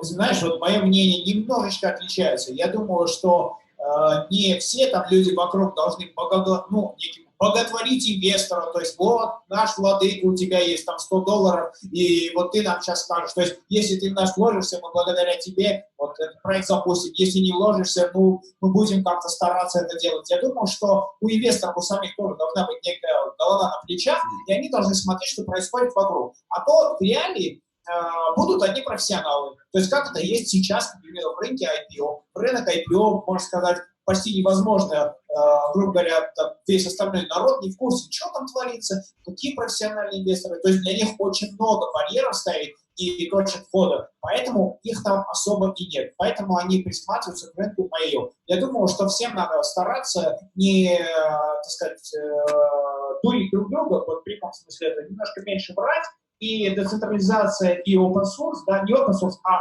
транспарентность всего мира и то, что мы делаем, я думаю, вот это является таким ключиком к более нормальному, цивилизованному, культурному миру, а не к тому, к которому мы привыкли сейчас, да, вот такой телевидении, всякому спекуляциям, скамам, пониманию того, что надурить друг друга каким-то образом, что-то схватить и убежать. Вот мы станем как люди, как человечество, чувств по цивилизованию. Да? Да, вот прям такие комментарии тут, они очень сильно со мной согласны. Да, я уже как этот евангелист. Кирилл, ты с нами? Я с вами, я внимательно слушаю. Ну, значит, ты с нами согласен. Мы поняли. Значит, и вся аудитория, ты извиняй, просто у нас уже тайминг закончился. Мы тебя послушаем, более чем интересно. Такие возгласы в чате, тут прям, да, мы еле успеваем их читать. Товарищи, мы будем с вами буквально через 3-5 минут, никуда не уходите. Все еще впереди. Кирилл, спасибо огромное, на связи. The contemporary history of cryptocurrencies has comprised a big lot of invalid data for successful market behavior forecasting. We're offering you Neyronix. Neyronix is an international analytical agency providing risk assessment of investments in the blockchain economy. Our approach is based on the analysis of a big amount of cryptocurrency market historical data. The evaluation of ICO projects presupposes examining of more than 70 factors, with their influence on more than 5,000 completed ICOs. Each Neyronix user can get the full amount of analytical data for further detailed evaluation of investment risks in a certain ICO project. Based on this data, a neural network calculates the score according to our proprietary technology. Our goal is to bring back confidence and stability in the blockchain economy.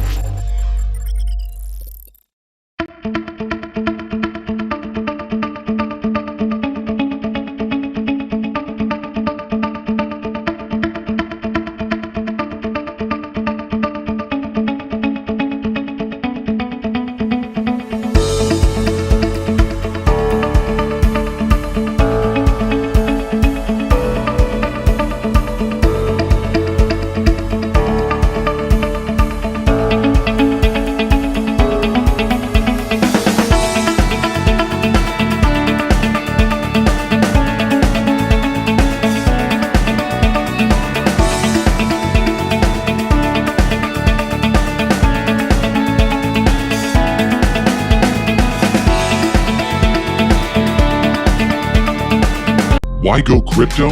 Your relationship with money is hijacked by banks. You ask for permission to send, spend, get hold of the money you've worked for your entire life. Feels like the money isn't even yours. It's time for you to take the power back. Take control of your money. Spend the money with the speed you're used to, wherever and however you want. Feel the freedom. О, мы тут, товарищи, всем привет. С нами очень интересные личности сегодня. Те, которые наконец-то победили это IEO буквально вчера. Я думаю, будет более интересно, то есть непосредственно поговорить с Александром Амаситиковым. Александр, пока тебе не даю слова, хочу уже прям предварительно сказать тебе, я тебя поздравляю с вашим первым удачным кейсом. И я думаю, что вы порвете этот блокчейн прям на части и так, чтобы сразу на всех эксчейнджах. Тебе слово. Спасибо большое. В целом я хочу рассказать про вообще, как мы делали IEO и какие есть способы проведения IEO. То есть они делятся на два этапа, и каждый по-своему очень тяжелый. То есть мы пошли по способу делать именно сборы, то есть есть понятие сделать сборы, а есть понятие просто сделать очень хороший проект и сделать удачный листинг, то есть на этапе IEO собрать небольшое количество, продать небольшое количество токенов и впоследствии выйти уже на листинг, чтобы увеличить спрос токена, тем самым спровоцировав дефицит, да, токена на этапе продаж. Как правило, эта сумма очень маленькие, там от 500 до миллиона максимум достигают на разных биржах. Но мы пошли другим путем, так как нам нужны были средства, мы распределили средства на 5 биржах по 1 миллиону. И есть биржа более такая ликвидная, куда мы хотим попасть, и там мы будем проводить на 2,5 миллиона. Вот, сборы. Первый сейл у нас прошел на IDAX. Я не скажу, что это прям очень так нас, как сказать, нам понравилось это, потому что биржа сама по себе немного менее ликвидная была, хотя мы очень много подготавливались и делали, очень много операций провели для того, чтобы попасть на эту биржу и прежде всего сделать там успешным IEO. То есть в итоге мы рассчитывали хотя бы за час закрыть, а закрыли за 4 часа. То есть мы собрали 1 миллион. В итоге еще средства не выведены с биржи, так как есть обязательства перед биржами и в плане маркетмейкинга самого проекта. Также я хочу отметить, что само IEO делать можно, но не очень сложно, да, то есть если проекты готовы к этому, то это можно сделать и провести, но для этого обязательно нужны средства. То есть каждая биржа взимает за проведение IEO и за листинг отдельную сумму, то есть это все зависит от самой биржи. То есть есть биржи, которые и за 4 битка сделают вам IEO, но при этом успешность не гарантирована, потому что сама биржа не является ликвидной, и нету там трейдеров, которые готовы вложиться и поверить в проект. Они лучше будут вкладываться и торговать традиционными парами, такими как биткоин и Тезер, например, или эфириум, биткоин, такие классические пары, которые обычно делаются на биржах. Вот. А чтобы вступать в какой-то проект, это для них более рискованный, потому что прежде всего биржа должна, то есть комьюнити должно понимать и верить бирже. То есть, что биржа будет заботиться о проекте и будет помогать развивать токен внутри самого проекта.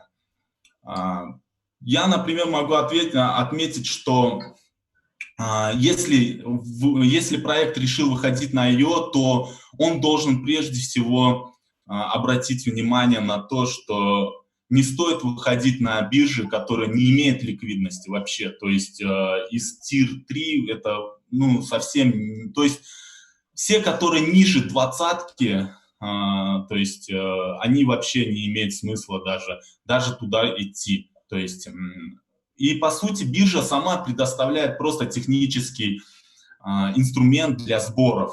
То есть она не предоставляет, то есть даже в договоре она прописывает: мы даем вам возможность собрать средства на вашем IEO. То есть мы не гарантируем, что вы соберете там 1, 2 миллиона или 500 или 100 тысяч. То есть если вы соберете, нет. А если не собрали, то извините, ваша комьюнити очень слабая. Типа. И напрашивается простой вывод, что проект должен заниматься непосредственно маркетингом. Прежде чем выйти на IEO, он должен очень сильно подготовить почву, чтобы продукт и проект уже ждали, комьюнити ждала, чтобы вот вы скажете: давайте, ребята, вот здесь мы будем проводить IEO. Они в ту же минуту начнут скупать токены. То есть скажу вам так, что на бирже, когда вы проводите первое IEO, большая часть — это ваши клиенты, это ваша комьюнити покупает там. Комьюнити биржи минимально участвует, да, там. Это может быть зависит от того, что как вообще сделала биржа маркетинг, но у биржи был достаточно-таки неплохой внутренний маркетинг. Это 6 пуш-уведомлений на всех мобильных приложениях, это рассылка email 3 раза, да, по разным аудиториям.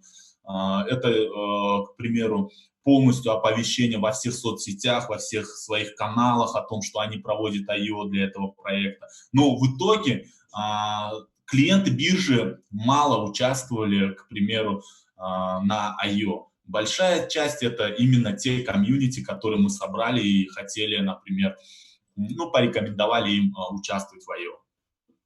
Сейчас у нас еще предстоит 22-го, 23-го IEO, будет 25-го у нас будет IEO, и в мае у нас будет IEO. То есть и так до самого листинга 25 мая мы проведем несколько серий IEO.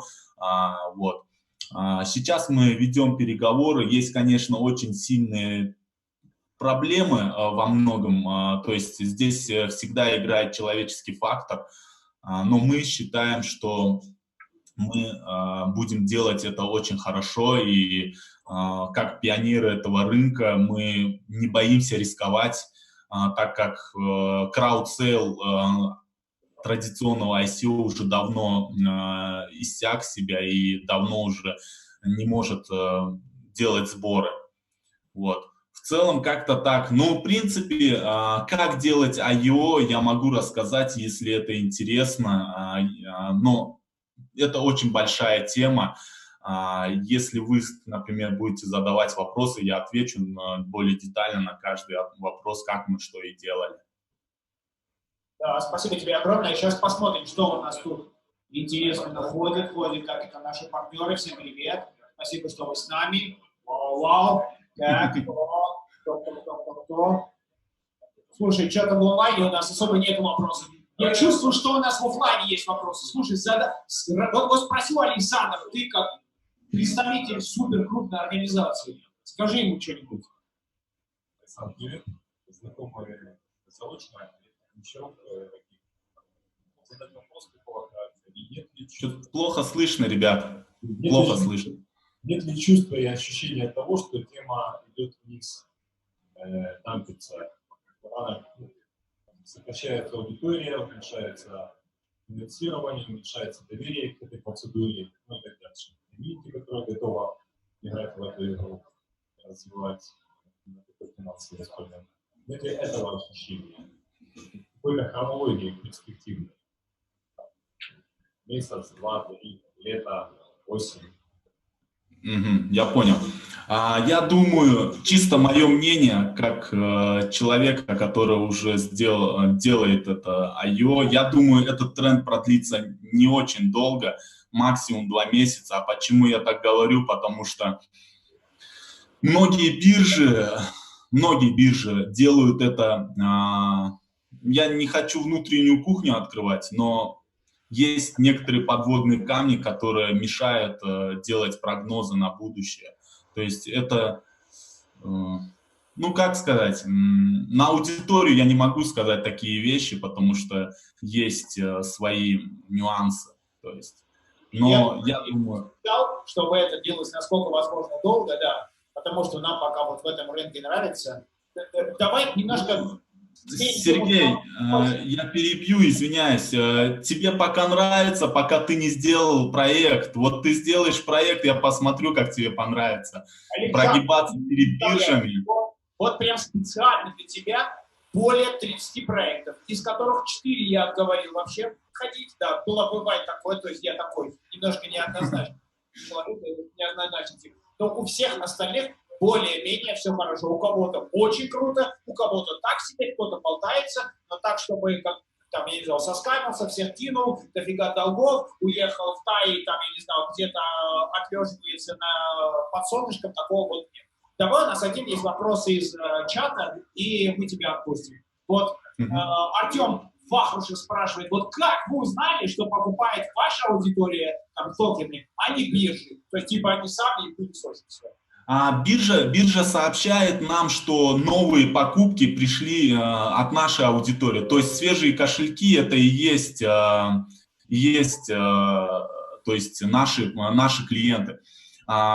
Биржа говорит, что у нас есть готовый клиент, трейдер, который вложился, а есть новый, который пополнился перед IEO и вложил все средства в ваш токен.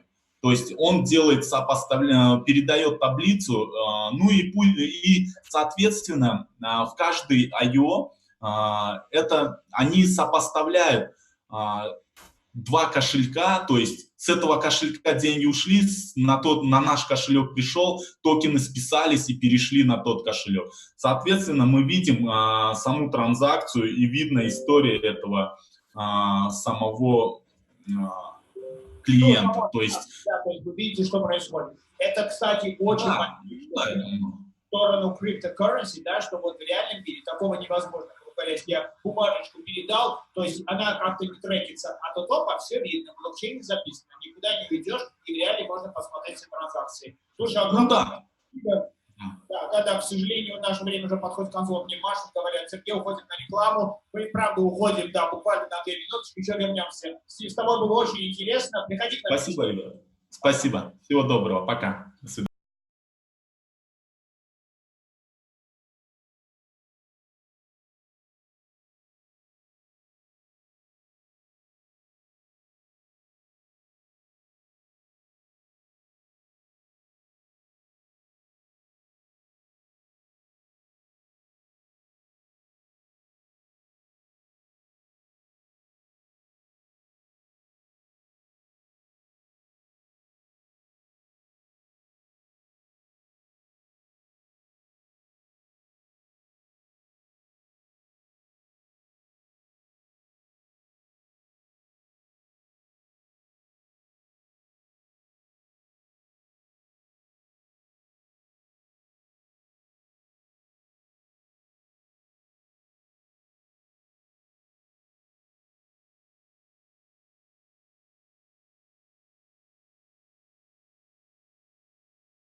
Всем привет снова. С нами сегодня Дмитрий Карпиловский. Дмитрий, мы очень рады тебя видеть в новом образе. Ты не представляешь, как мне нравится с тобой говорить и как мне нравится. То есть сейчас у нас просто диалог. Дай мне еще два слова сказать. Я хочу сказать, что мы сегодня онлайн.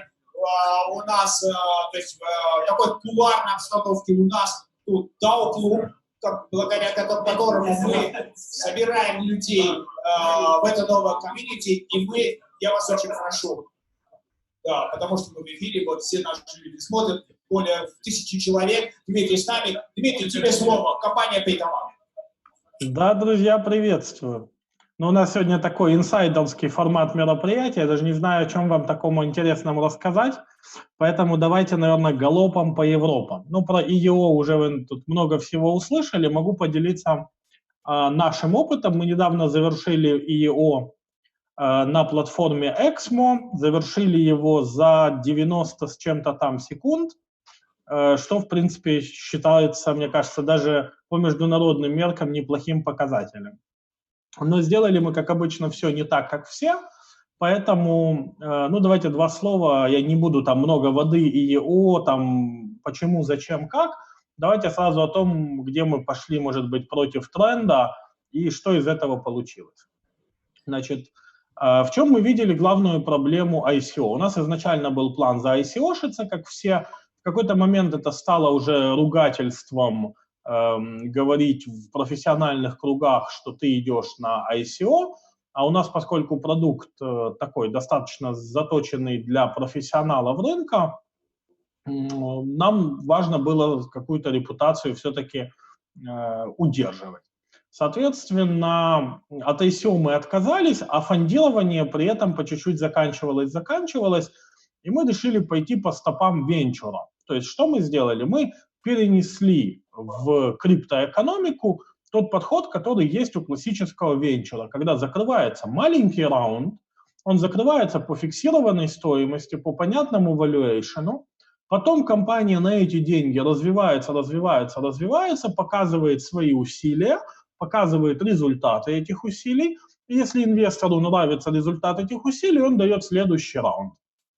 И мы подумали, что 100 битков – это такой понятный раунд, который, с одной стороны, перекрывает на несколько месяцев разработку на период, за который можно показать результаты.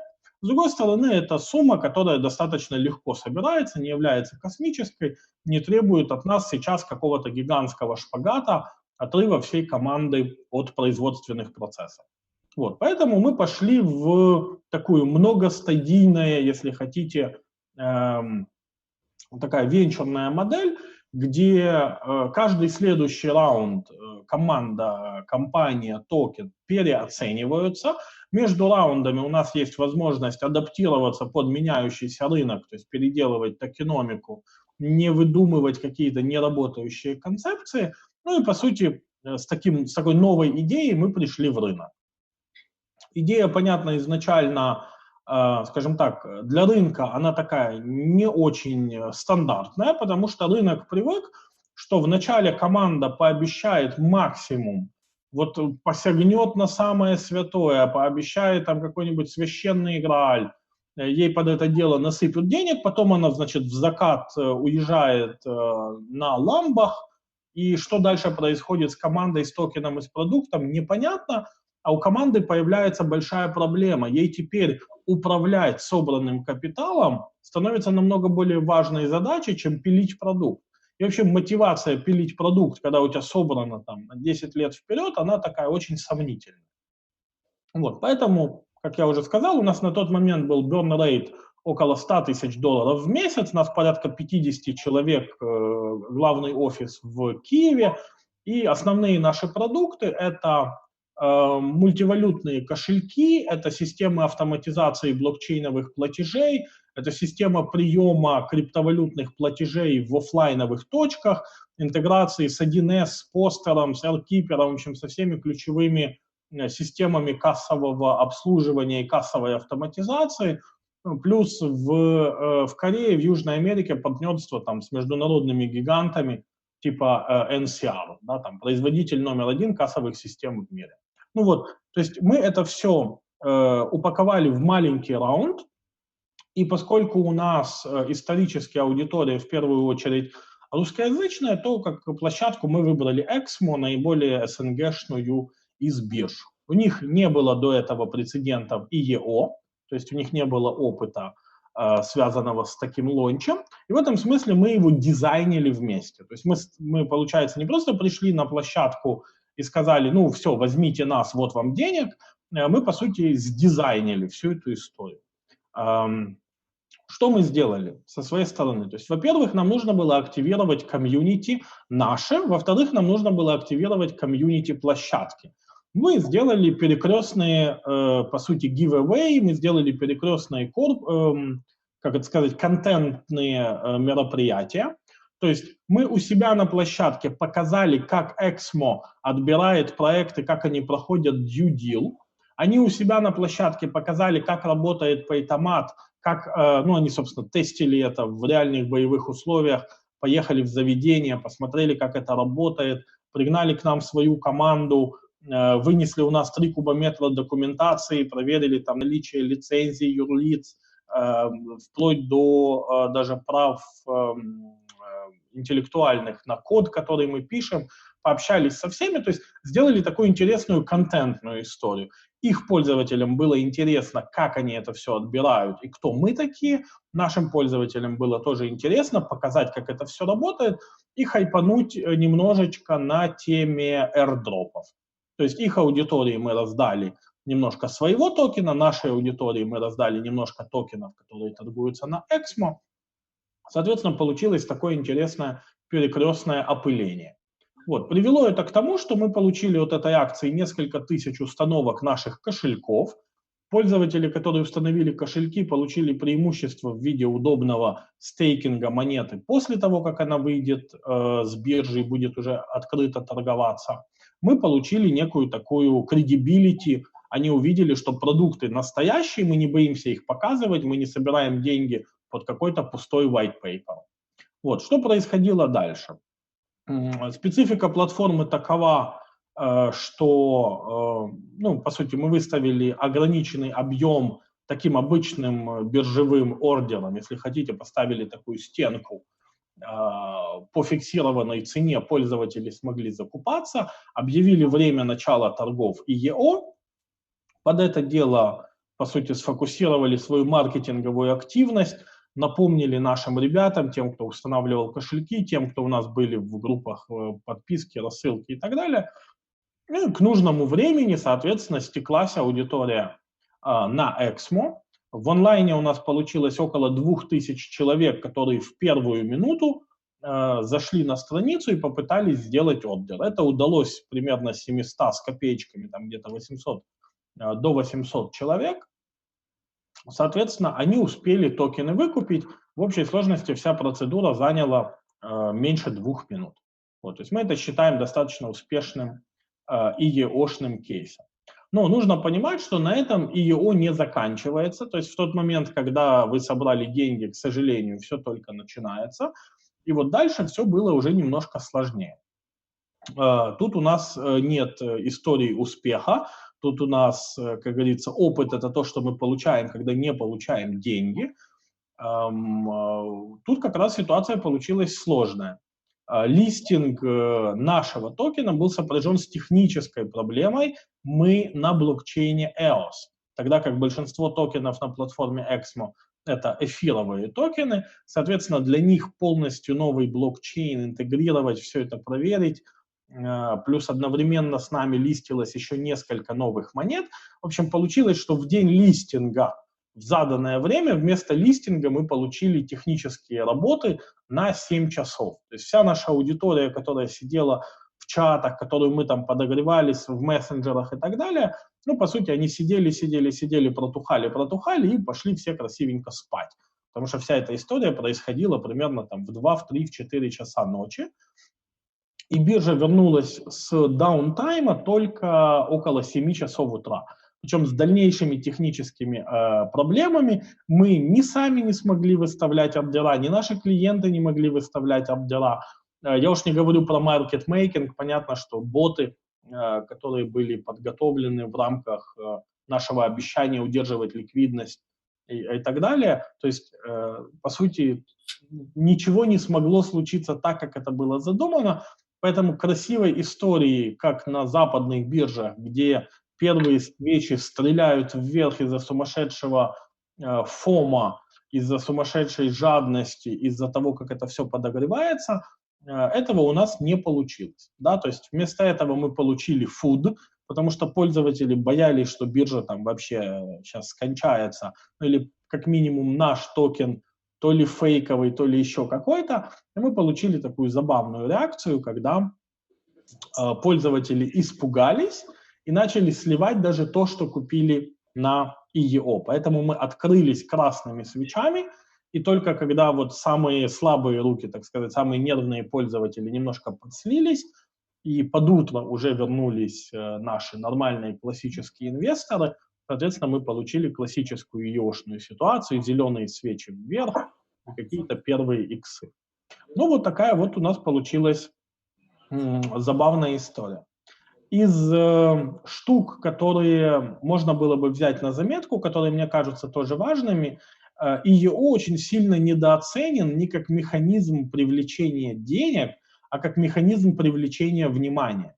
То есть мы собирали не очень большой раунд, там 100 биткоинов по нынешним меркам, это прям очень маленькая IEO, но при этом нам удалось даже в этом масштабе, показав не только интересную динамику, интересный продукт, просто интерес аудитории к проекту, привлечь внимание ряда наших партнеров, до которых мы до этого достучаться не могли. Ну, например, то есть нам это открыло вход в Block One, собственно, команду, которая разрабатывает блокчейн EOS и инвестфонды, которые находятся вокруг этого.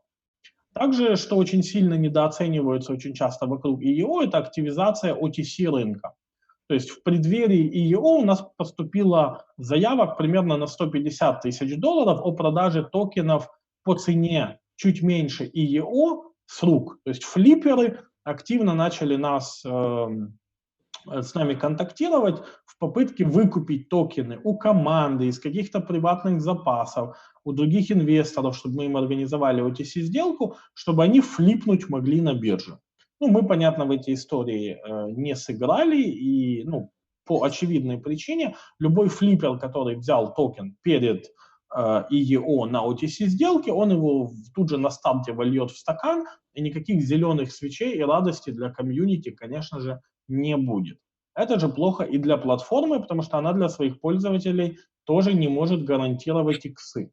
Вот, соответственно, от этих вещей с ними нужно быть очень осторожными. Мы, соответственно, заняли политику соглашаться на OTC-сделки только с локом. Минимальный лок 1 месяц, от 3 месяцев мы давали бонусы. Соответственно, если кто-то из фондов или из частников хотел зайти на IEO, соответственно, не хотел участвовать в лотерее и в кликании в последнюю секунду, соответственно, он заходил в OTC-сделку с локом.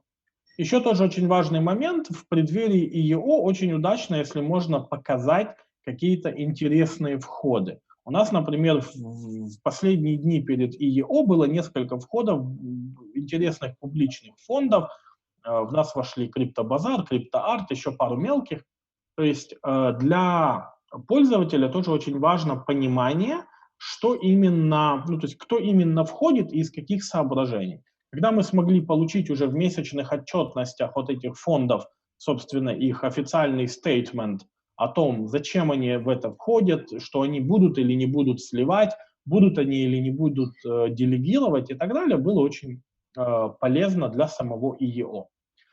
После IEO ключевая проблема – это наличие огромного количества токенов в Circulate, и, соответственно, так или иначе, часть комьюнити хочет свои токены слить, зафиксировать первые маленькие иксы.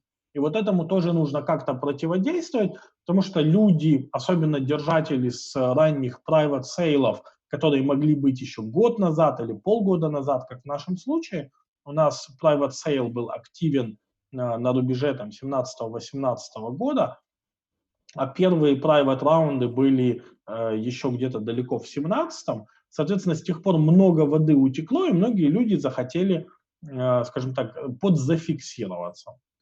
Тоже очень понятное желание. Вот, соответственно, да. Просто у нас уже очень мало времени осталось. Более того, у нас тут прям наглянуло автопати уже люди, все прям. Если можно, там буквально 2 минуточки в таком хорошем духе, что у вас, я все-таки чувствую, несмотря на то, что ты с таким очень сильно приземленным скептицизмом нам всем объясняешь, то есть каким образом у вас все происходило, я не понаслышке, а прямо у инвесторов знал, что они, если честно, очень сильно довольны вашим краудсейлом, и они прям говорят в том, что они вложились именно в Paytomat. Это, ну, не то чтобы комплимент, это эскиз, да, вот таких проблем. Спасибо. Вот, да, то есть, ну, это реалии этого рынка. Я бы всем очень сильно рекомендовал, кто смотрит в IEO, больше думать о том, что будет после листинга. Это на самом деле намного интереснее и сложнее, чем что будет в рамках IEO. Потому что в рамках IEO просто очень понятная история больше про маркетинг и восхваление себя любимых, а после уже более сложная история про удержание курса и маркетмейкинг. И в этом смысле для нас очень хорошо показала себя история с мастернодами и стейкингом. То есть тоже могу рекомендовать как инструмент ограничения количества токенов, которые есть в свободной такой циркуляции. Это очень сильно помогает удерживать курс, и обязательно завязывайтесь на продукт, потому что иначе весь тот хайп, который был вокруг IEO, он останется только в стаканах, и вы его не перетащите в свой реальный продукт. Чем сильнее вы туда интегрируете какие-то свои сервисы, например, у нас была возможность покупать токены в кошельке, у нас были возможности, какие-то дополнительные бонусы для тех, кто установил кошелек, кто ранее уже пользовался или имеет баланс PTI на кошельке, а не на бирже и так далее. Это помогает и бизнесу, и пиару самого продукта, и, собственно, вам маркетмейкить, не дать потом токену осесть куда-то в негативные цифры. Ладно, все, ребят, я как бы с теорией закончил. Спасибо, честно, было очень сильно интересно. Это был Дмитрий, фамилию забыл. Забывака, Карпиловский. Да, Дмитрий Карпиловский, видишь, второй раз добавляешь. Все равно было очень интересно, мне сильно нравится твой образ. Я думаю, что мы с тобой будем далеко не первый раз. Я тоже буду в студии оттуда уже вещать. Да, так сделаем. Мне, честно, очень сильно нравится, особенно кошечка под биткоином. Я хочу сказать, что у нас тут уже внутри люди в таком хорошем прикольном настроении. Они понимают, что у нас новая концепция, а это у нас DAO-клуб. У нас внутри карточная система, это понимание того, что все мы тут в этом кулуарной обстановке, криптоклабе уже. Нам хорошо, нам приятно, товарищи. У нас есть философская механика, мы будем о ней рассказывать, там, чуть ли не каждую неделю повторять. Нам очень приятно всех вас видеть. Мы перемещаемся в наш автопати, так сказать, уже не салона, а в комнату, где проходит музыка. Диджей зажигай, и мы с вами. Все, всем привет. Я наконец-то отделялся. Дима, тебе спасибо, увидимся еще. Welcome, давайте, до связи.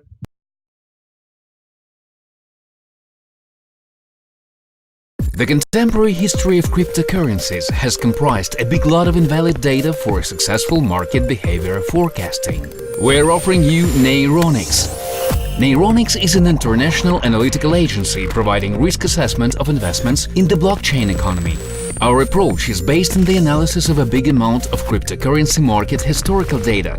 The evaluation of ICO projects presupposes examining of more than 70 factors, with their influence on more than 5,000 completed ICOs.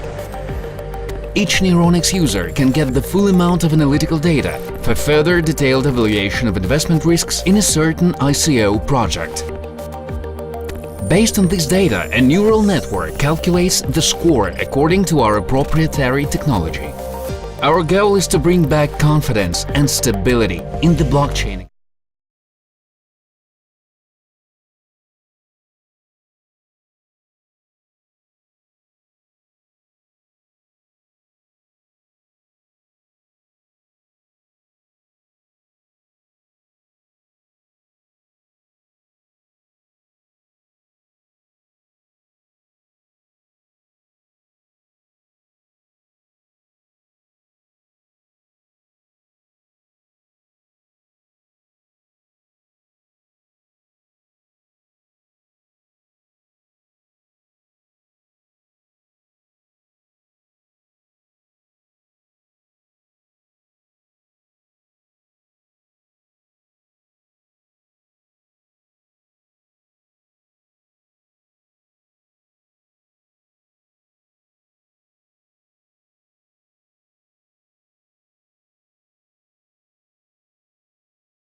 Но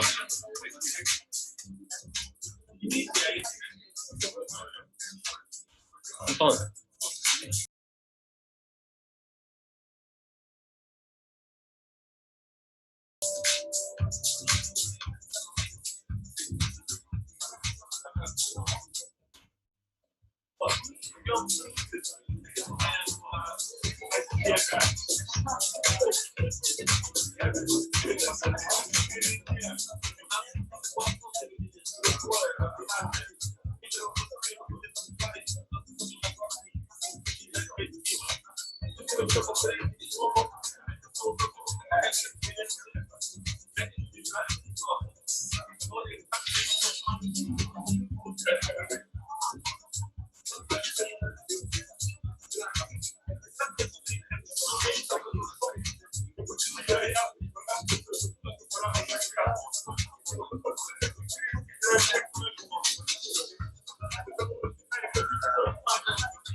Можно я тут поставлю?